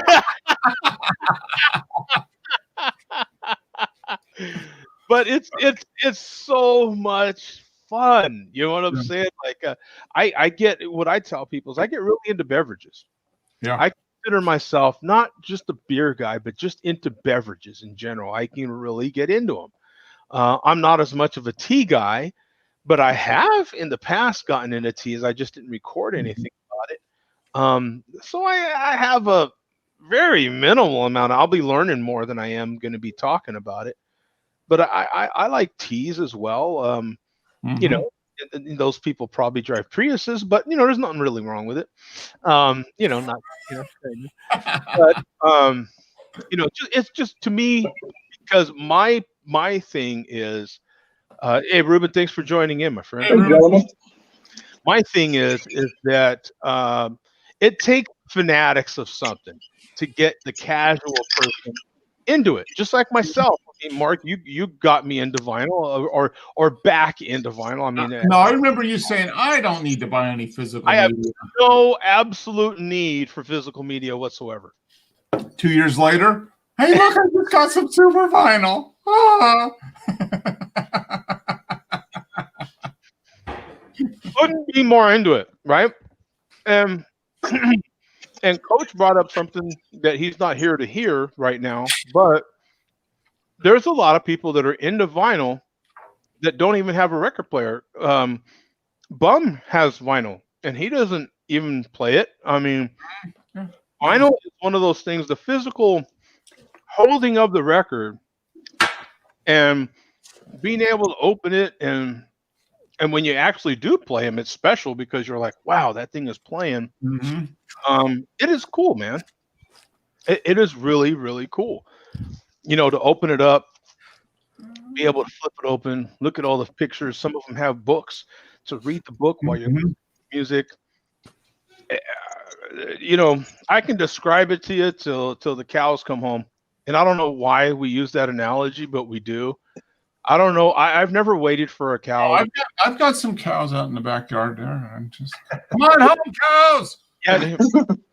Well, I guess I understand, Joe. Not to interrupt, but as I interrupt, right. Yeah, that's just the polite way of saying, "Get out of my way! Shut up." Yeah, that's like saying no offense. beer makes me feel good, But Yeah. right? Beer makes me feel good. It makes me feel a certain way. It reminds me of my past. It reminds me of where I was at when I was drinking this kind of beer. There's so many styles, so many brews. And so I get with that. And I guess I kind of can understand where you and Mark are coming from, but it's cool to see. It's really cool to watch you guys get into it.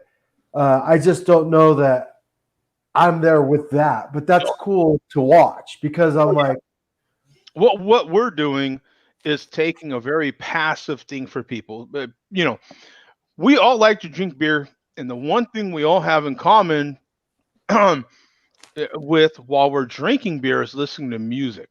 Everybody and their mama loves music.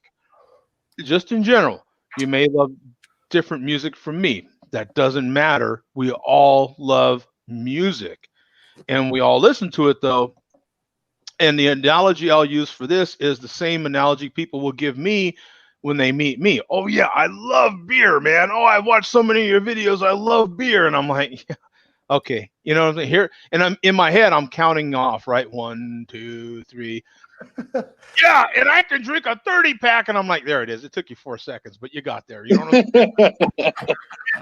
saying? Because the love of something means that's where we differ, right? But sometimes hearing someone else's reference of a love of something kind of brings you back, and you're like, you know what? Yeah, that is actually what I really feel. And so, and that's what, when you were off camera, Coach, that's what I was talking with Mark about. Like I was pretty adamant, I think it's now going on 3 years, right, Mark? But yeah. But in any case, that's how I was, a few years ago. I don't see any. I was at an audio show. I can remember being in the elevator at the audio show, and I'm talking about really loud too, because you know me, I talk pretty quietly, and I'm like really loud, and all these guys are looking at me because I'm like, I don't see any point to having any physical media. This is retarded. Like, what are you talking about? You understand? I remember when you and Mark went there. Obviously, I wasn't there, but I remember before and after on this show. So, yeah. Yeah, that first audio show. Yeah. And cheers, Ruben. Absolutely. Cheers. But it's the same sort of thing, and so it ties in to beer because what do? You crack the first one open. You're with your buddies, or you're in a bar with your buddies. Crack open that first one. You can get through that first one. By the second one, all right. Yeah, this is a good tune, isn't it? Yeah. You know what I'm saying? Like, we're kind of done talking beer and we need to start talking something else. We need to move the conversation along.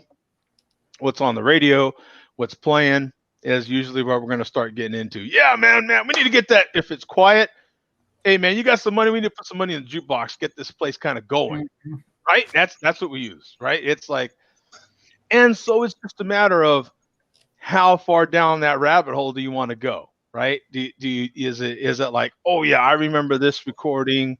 Yeah, this one sounds really good. You know what I'm saying? All these sorts of things. Or if you're at someone's pad and you're having a few beers, being able to sit there, Coach, you've heard some of that, like being able to sit in a space and actually hear good quality audio. The second that music gets played, where there's digital or analog, you get it, right? The second you hear it, you're like, oh, okay, son, I got it, right? No, that was inspiring for sure. That was definitely inspiring. Like, that's one thing that always stick with me is how good it sound and how pure and perfect.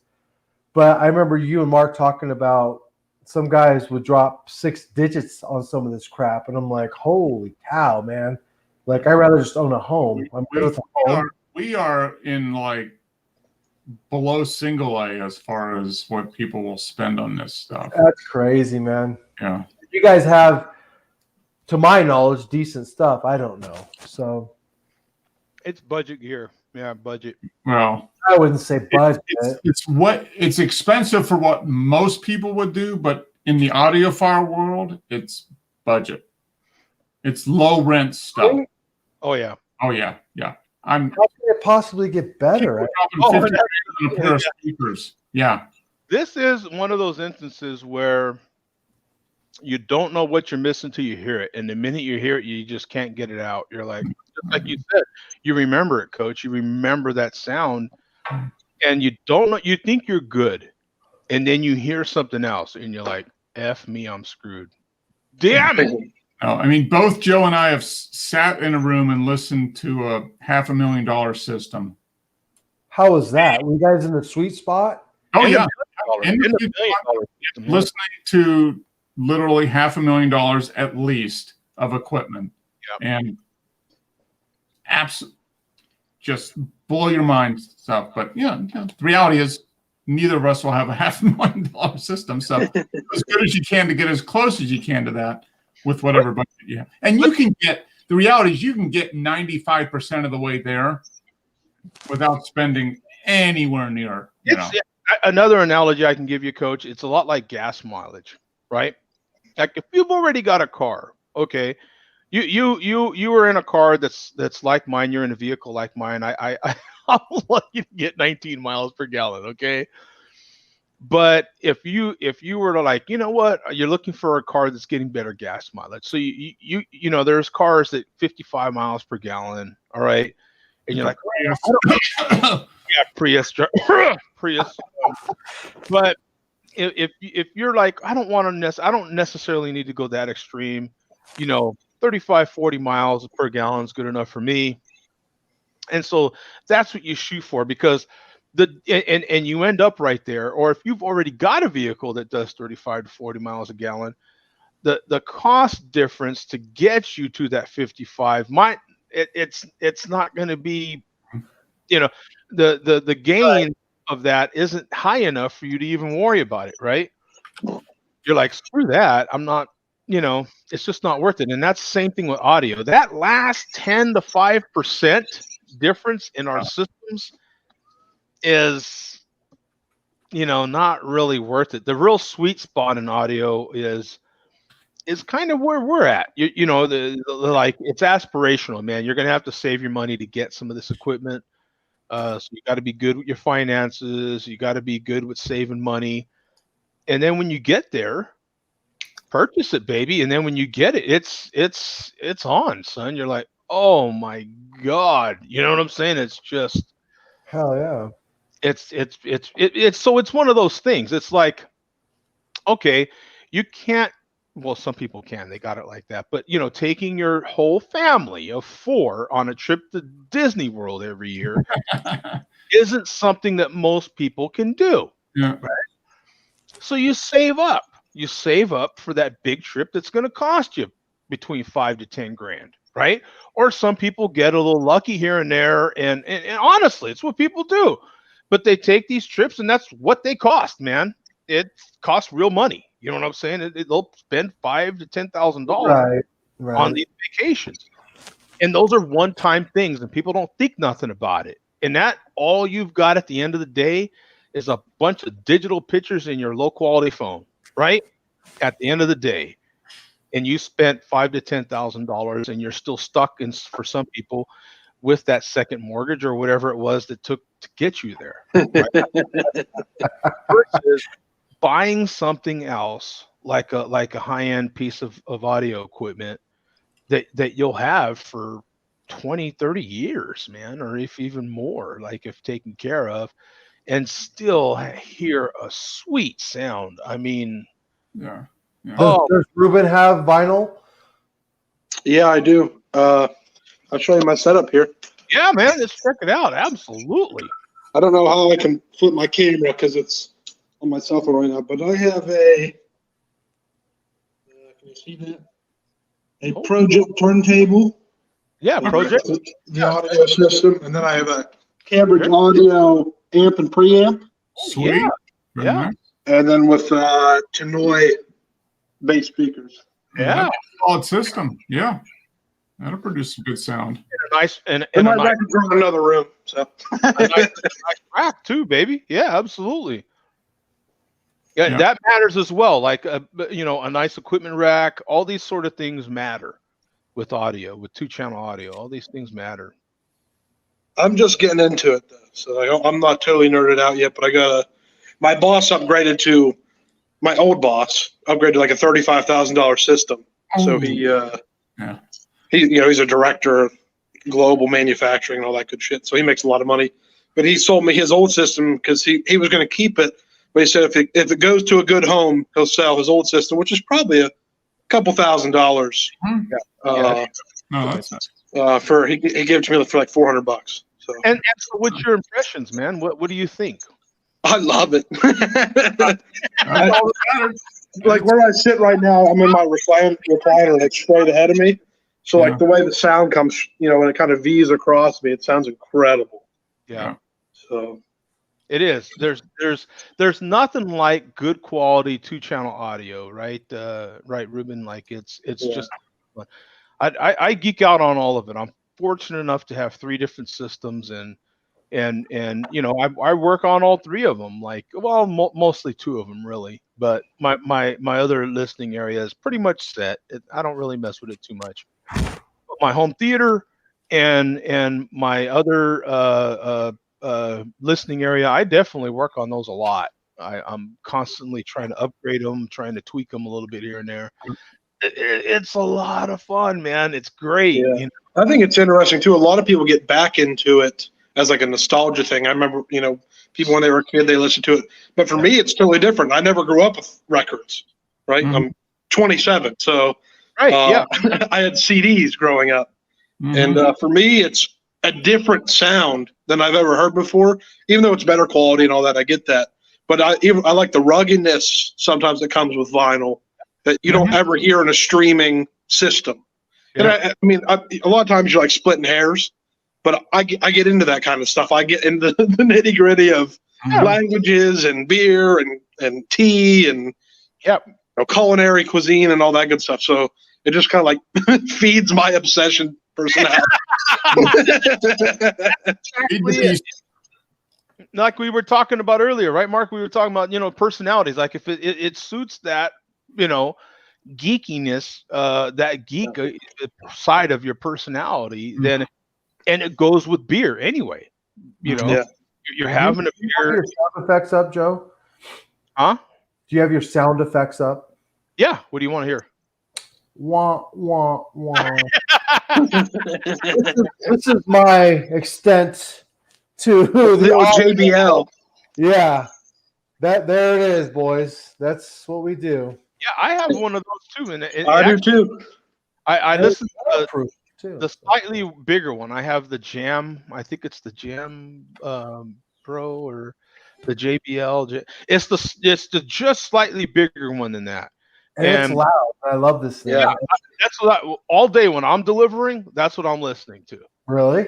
Yeah, all day. I missed a microphone. That's all I have. Yeah, I could get mine. It's just bigger. It looks exactly the same. It's just slightly bigger, and that's what I listen to all day when I'm delivering. 12, 14 hours when I'm working. That's what's in my truck next to me. And credit to JBL. I listen to it every day, 12, 14 hours a day. That thing is streaming for about 2 years, and it's still, even after a 14-hour day, I'll get home and it still will have battery. Yep. Right. Yeah. So credit to JBL. Brilliant as what you guys have, but I don't know. Maybe I'll look Enjoy into the music. That's all that matters. I mean, Yeah, really, at the end of the day, man, that because a lot of us can geek out so much on records and this and that, and you start and you start slurping over this stuff, and you forget to enjoy the music. So some of this can, just like with beer, you know, some guys can geek out about beer so much that they actually forget to just kick back and enjoy the damn beer, man. Yeah, exactly. You can get so, and if you remember, it wasn't but maybe 4 years ago or so, I was getting pretty damn tired of what was happening on the Share Beer show. I was like, yo, God bless, man. Come on. This is too serious, man. We got to have fun again with beer. And that, you know, it happens with all of us, man. Mm-hmm. It happens, you know. Well, maybe I'll look into invest. I don't know. But it's really cool to see you guys have the same common denominator with the records and enjoy it. And that's cool. Oh, yeah. No, please don't feel any pressure whatsoever because, you know, Bum's the same way. Bum doesn't get into the audio part of it. He just likes the history part of it. The information and the history side of it. Yeah. So he knows more about a lot of this. Bum, he can toss out anything. And, oh yeah, I know. I remember that when they did this and they did that. And that's true. You can talk almost any subject. He knows some. He's probably got a binder back there on the shelf that has something related to that subject. And he will swear on stacks of Bibles he doesn't. I don't know anything about that. About it, he will swear.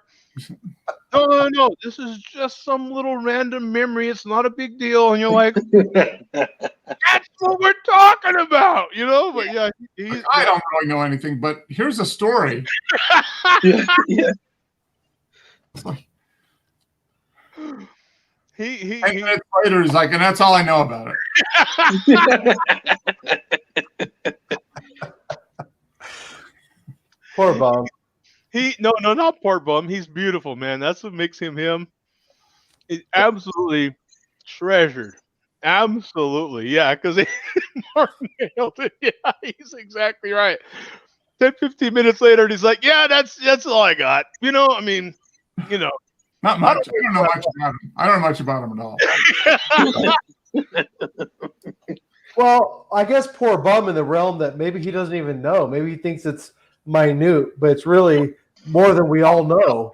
Yeah, no, in his world, he knows absolutely nothing because he can only talk about 10 minutes instead of like 10 hours. Right. Yeah. He's 100%. That is genuine, and that's the beauty of it. Yeah. That is absolutely the beauty of it. Yeah, he's freaking great. So, Adam says there's no comparison between memories and things. Memories win every time. I'll tell you what, man. I would rather be that person that had that like almost $1 billion lottery ticket and like start to have a lot of things and kind of see if that really is true. You know what I'm saying? Like I kind of would rather be on that side of it. You know, I'd rather have really good memories of being broke. How about that? Like, to make me appreciate my garage full of Ferraris. Like, you know what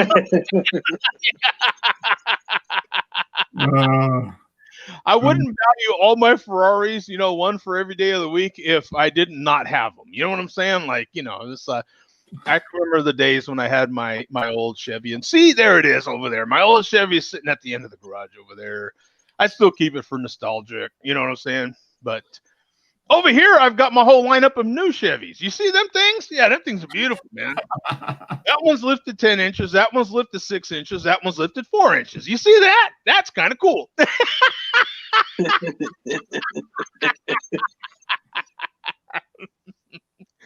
And that one slammed. Right?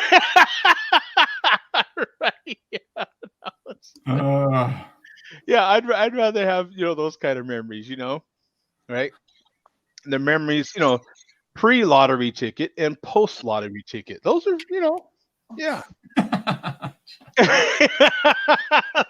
Also, so what are you drinking, Ruben? I am having Confluence American IPA. Oh.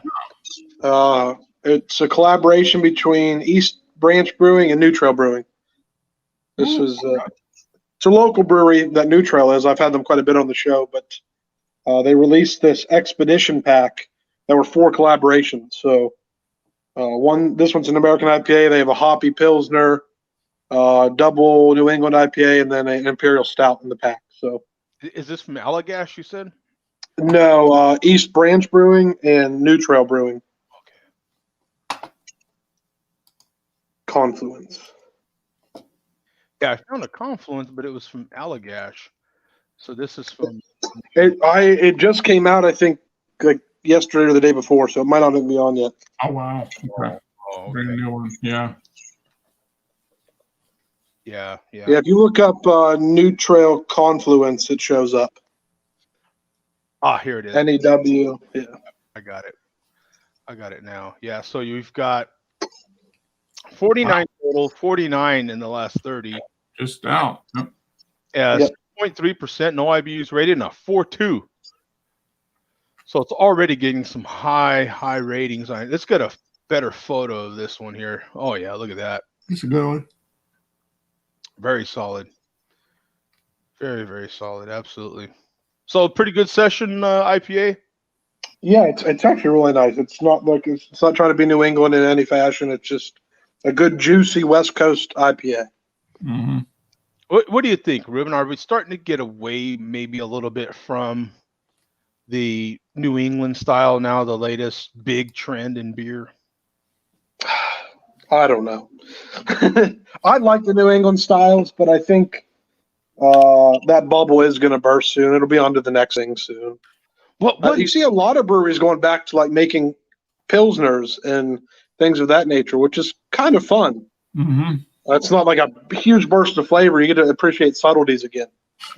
Do you think that that's the next thing is just your standard lager, your standard session beer? Just give me something that's a little better than Budweiser. I think so. You know what? We used to work at a brewery. Our best seller at the brewery, at the pub, was always our Kolsch. Always. Yeah. So I think the real nerds really go out and go for the New England IPAs and the fruited sours and all that stuff. But the average drinker wants a good beer, maybe a little bit better than a Budweiser, right? So it's funny because like now that as far as the sheer numbers across the country of overall breweries, that number's gotten big in this country. And it feels like in the last 10 years, until we got up to in the past 10 years, until our numbers caught up to that, we were just on this fast track. Everything had to be trendy and bam, the best of this and the hoppiest this and the dankest this and all these sort of things, right? And this double, triple barrel aged whatever, right? That we even like, we're changing the way things were done, even in places like the UK, in Belgium, for Christ's sake. Some of these like set in stone beer places. Yeah. And now it seems like, boy, that pace has moved so fast, and with having to quarantine, like I think we figured out now, man, I can only have so many of these big double barrel aged something or others before I just, God bless, man, just give me about 2 of those, and then I want to drink a lager after that. Yeah, give me a Miller Lite or something. Yeah. So maybe it's just sheer economics and people again thinking outside the box, back in the box, right? You're thinking outside the box, but getting back inside the box of, hey, doing something different is going back old school again, just doing a good old fashioned, just doing it better. Yeah, just doing it better. Mm-hmm. Because if I can maybe it's just the sheer cost. The cost of stuff has escalated, and maybe is it cheaper as coming from the brewery side to make just a everyday Kolsch lager, light lager? Oh yeah, it's way cheaper. Okay, like as much as half the cost cheaper. Okay, so there you go. Yeah. So that and I mean, not everybody wants to spend $25 on a 4-pack. That's a limited market, right? Yeah. But almost anybody could get a 4-pack of Pounders for $6. That's not going to break anybody's bank, right? Right. Yeah. That's just it. And if you can get your name out there with with a hoppy something or other, right? Hey, look, you want this? We do have that. We have this hoppy, super drippy, wet, juicy this. And it goes along with this double barrel aged danky this, right? and then after you drink those two, then come back to us, because we'll put a picture of this really nice, pleasant light lager and kind of bring you down, right? It's the people that work out a lot, right? You can only have that high intensity workout so long before it's just like, okay, for the most of your workout, you're amping up to that high intensity part, and then coming down off of that and staying at this level for the majority of your workout. You're just going up and then back down again, up and back down again, and that we could be doing something like that. And I'm trying to make myself as a fat guy sound better by using a workout analogy in there, so I can compare myself. It's similar to, I no longer call my restroom a John, I call it a gym. So I wake up and I go to the gym first thing in the morning. You're not fat, you're fluffy. Jim. I'm fluffy, and I spend a lot of time in the gym, quite frankly. So I'm fluffy, and I spend a lot of time in the gym too. And you do energy 3 times a day. And I take in maximum energy, as much as I can, 1 pint at a time, 1 pound, not a pint, 1 pound at a time. I mean, that's what it is. Mm-hmm. Lots of 1 pound curls,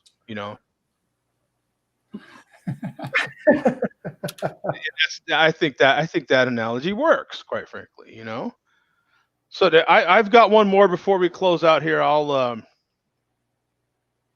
got one here. I don't know if this is, this is by Abnormal Beer, and it's their Simply Delightful, I think is the name of it. I'm trying to figure this out, but it's their mocha stout with coffee and cocoa. Right. I don't know that I've had this on here before or not, but it looks like it's 5%. And I like the way they actually have a coffee bean on there. So guess what I'm expecting to get out of this one, kids? Some Starbucks. It does look kind of Starbucky, huh? Yeah, now that you mention it, yeah, it does look kind of. I do like the sip. I like the concept. It looks very clean. It's like, They're out of San Diego. Oh, yeah, they are. Brewed and canned out of San Diego. So the 69. I don't know how to look this one up. Let me see it, because I scan the barcode with your cell phone. I could, but I'm trying to look it up on my phone here. Hold up the camera. I'll scan it. Abnormal. I'm serious. Let's try it. Abnormal. Okay, so I found it. Let me see. I have brewery, so I just need to find this particular beer. Shouldn't take too long here. Let me see here. Ooh. Yeah. Here's the mocha stout. Okay. Yep, here it is. So they do. Because there's a few different. I couldn't quite figure out what the name was. So so here it is. 6,300 ratings on here. 56 in the last 30 days. Classified as another milk stout. I've had it. Second one today. You've had. Yeah, earlier. 5.1%, 22 IBUs, and a 3.89 bottle cap rating. Mm-hmm.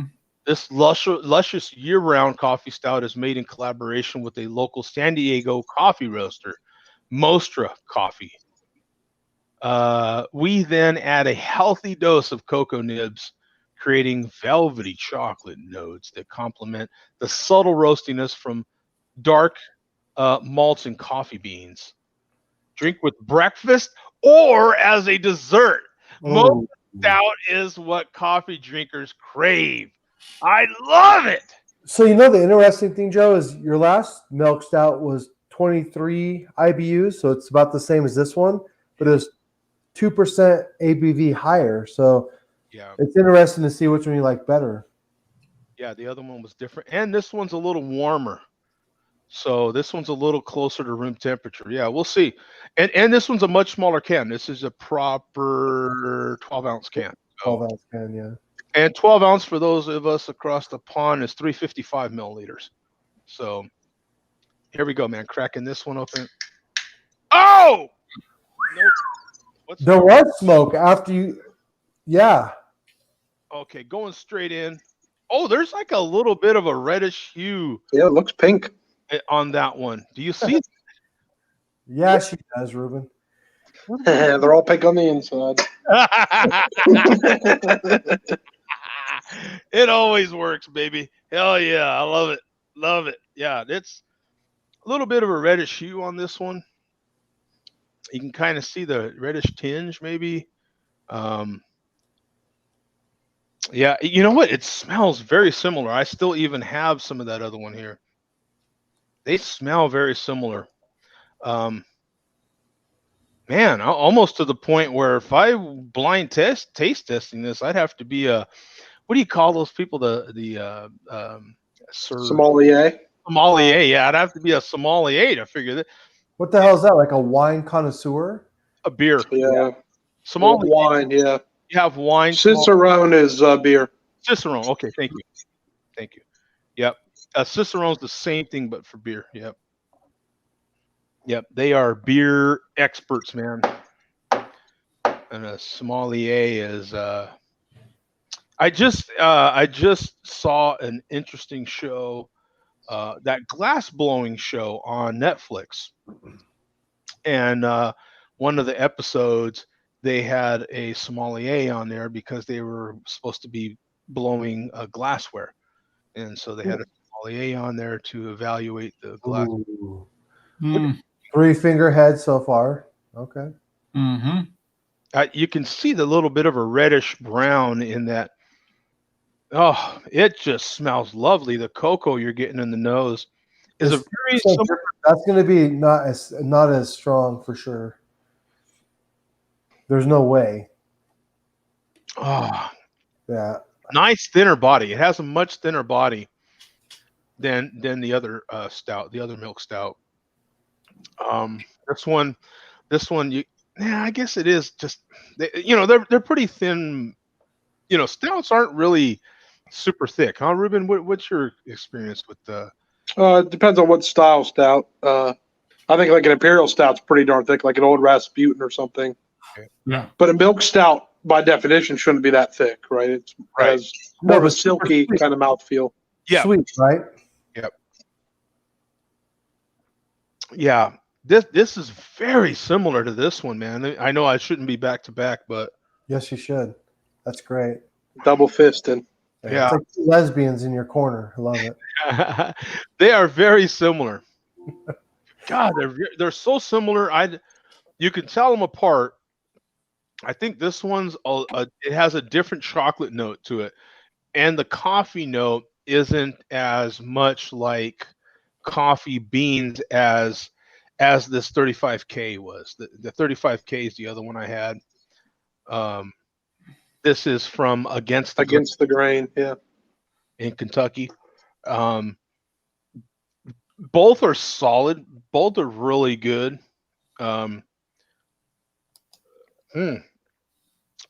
I guess it would depend on the mood. I don't even know, man.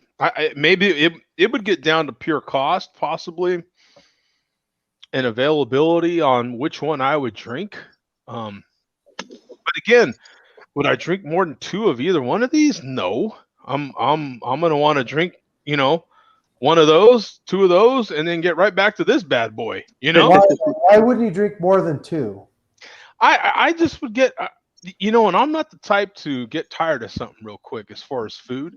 Mm-hmm. If I like cheeseburgers, as you've seen, I do like McRibs. I can eat McRibs every day. Well, that's food, though. So why wouldn't Mark drink 6 of those IPAs he had today? No, not the Kirkland sparkling water. Right? I can't drink 6 of the IPAs. I wouldn't drink. Too many of these. Just I'm a pencil neck. Pencil necks can't drink 6. Oh, you're not. You're pretty stout. Like, you know what I'm saying? There's just I would want to have a few, and then possibly 4, and then I'm gonna get just right back down to having just something much more easier to drink, man. Just something I don't have. I guess that's the difference. I'm like a dog. I don't know when to stop, and I'm just like, dad, dad, dad, dad. You know? Ruben loves me. See, I do. I'll keep drinking if I've got company. You know what I'm saying? Yeah. And then if someone else was like, yeah, man, well, what else? You know, hey, yeah, I like this, and then I'll be like, yeah, well, I also got this. Let's whip it out. You know what I'm saying? And let's have at it. You know what I'm saying? And then yeah, that's a different ball game. If I'm by myself, I'm gonna have a couple nice somethings to get the party started, and then I'm gonna just drink something much more easier. You know, a nice Kolsch or some sort of really mellow pale ale, possibly, or a decent red ale, or you know what I'm saying, or just a light lager. You know, I'll keep crushing Miller Lights. Like it's just, you know, it's just. Or in this case, I'll probably be getting back to some vodka. I mean, I've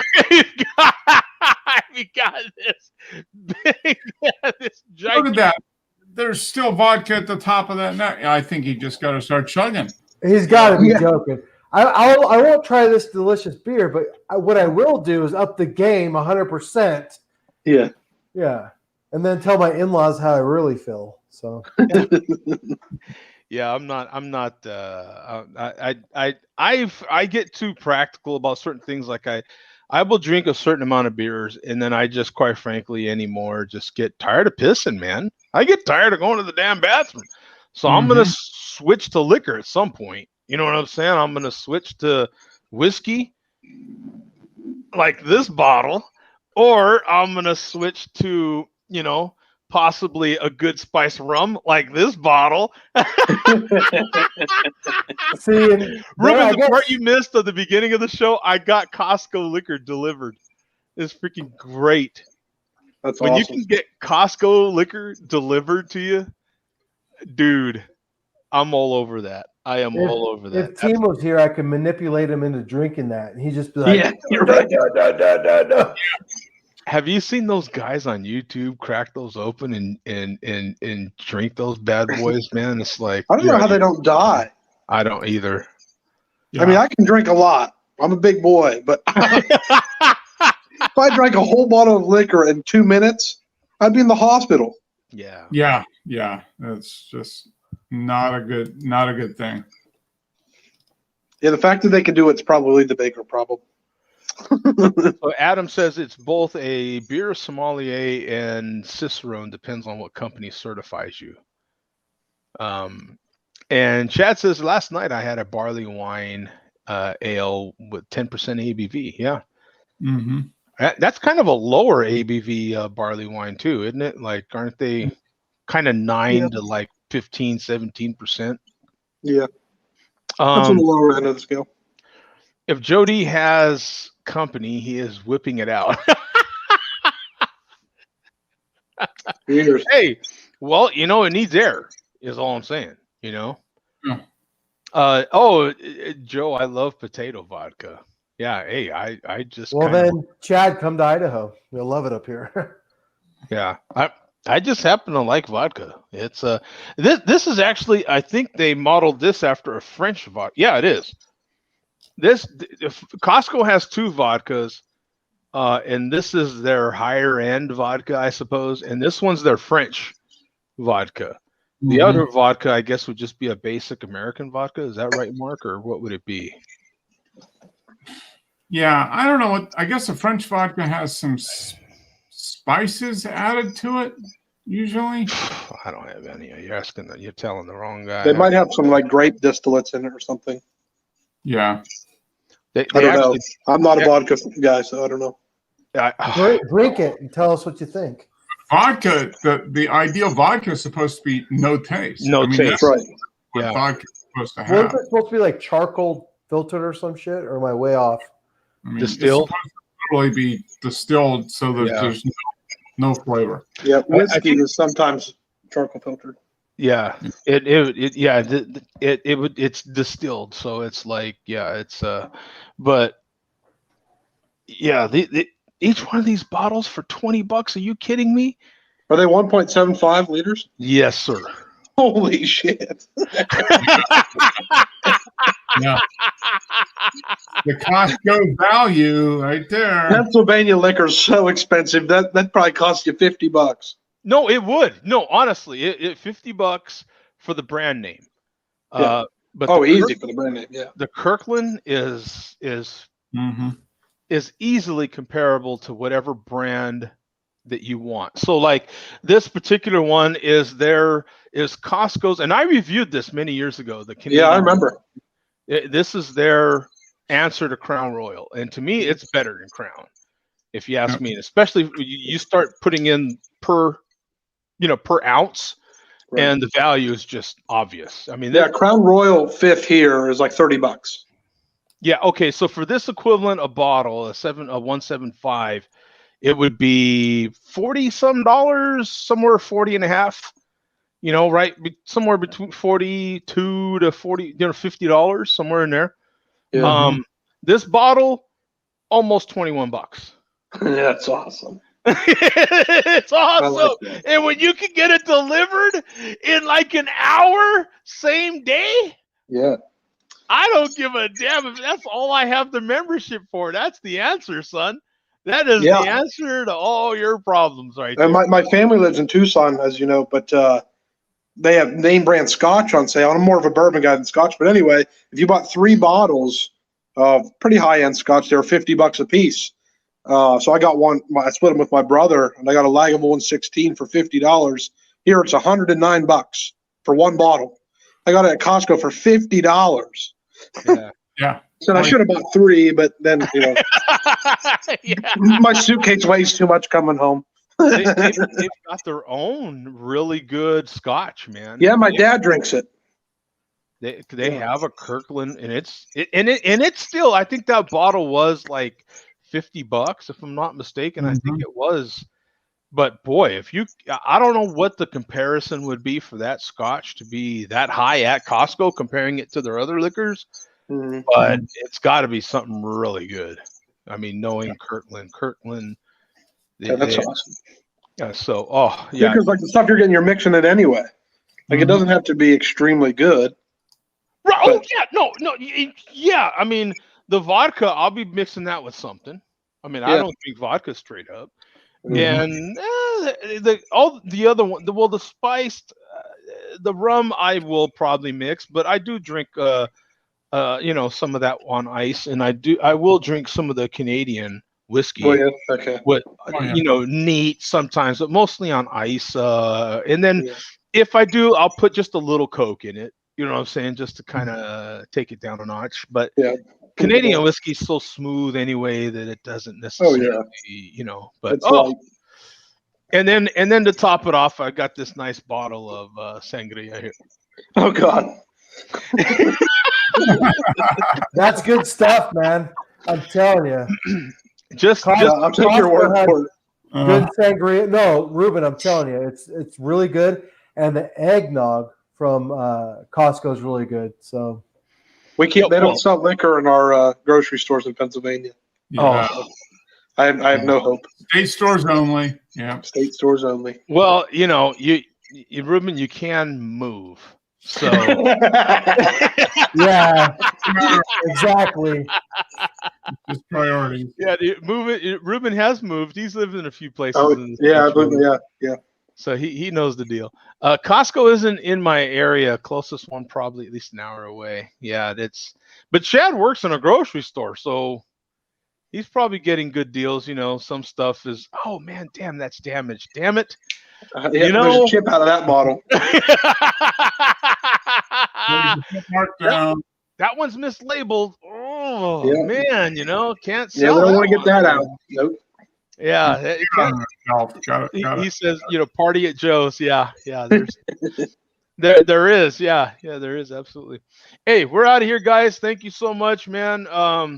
Again, last Friday share beer for a while, but we do have the Saturday show, 7 p.m. Eastern. We will be here tomorrow. A lot of fun on that show as well, of course. Thank you to everybody that tuned in. We'll see you guys, man. Peace out. See you guys. Have a good day. Yep.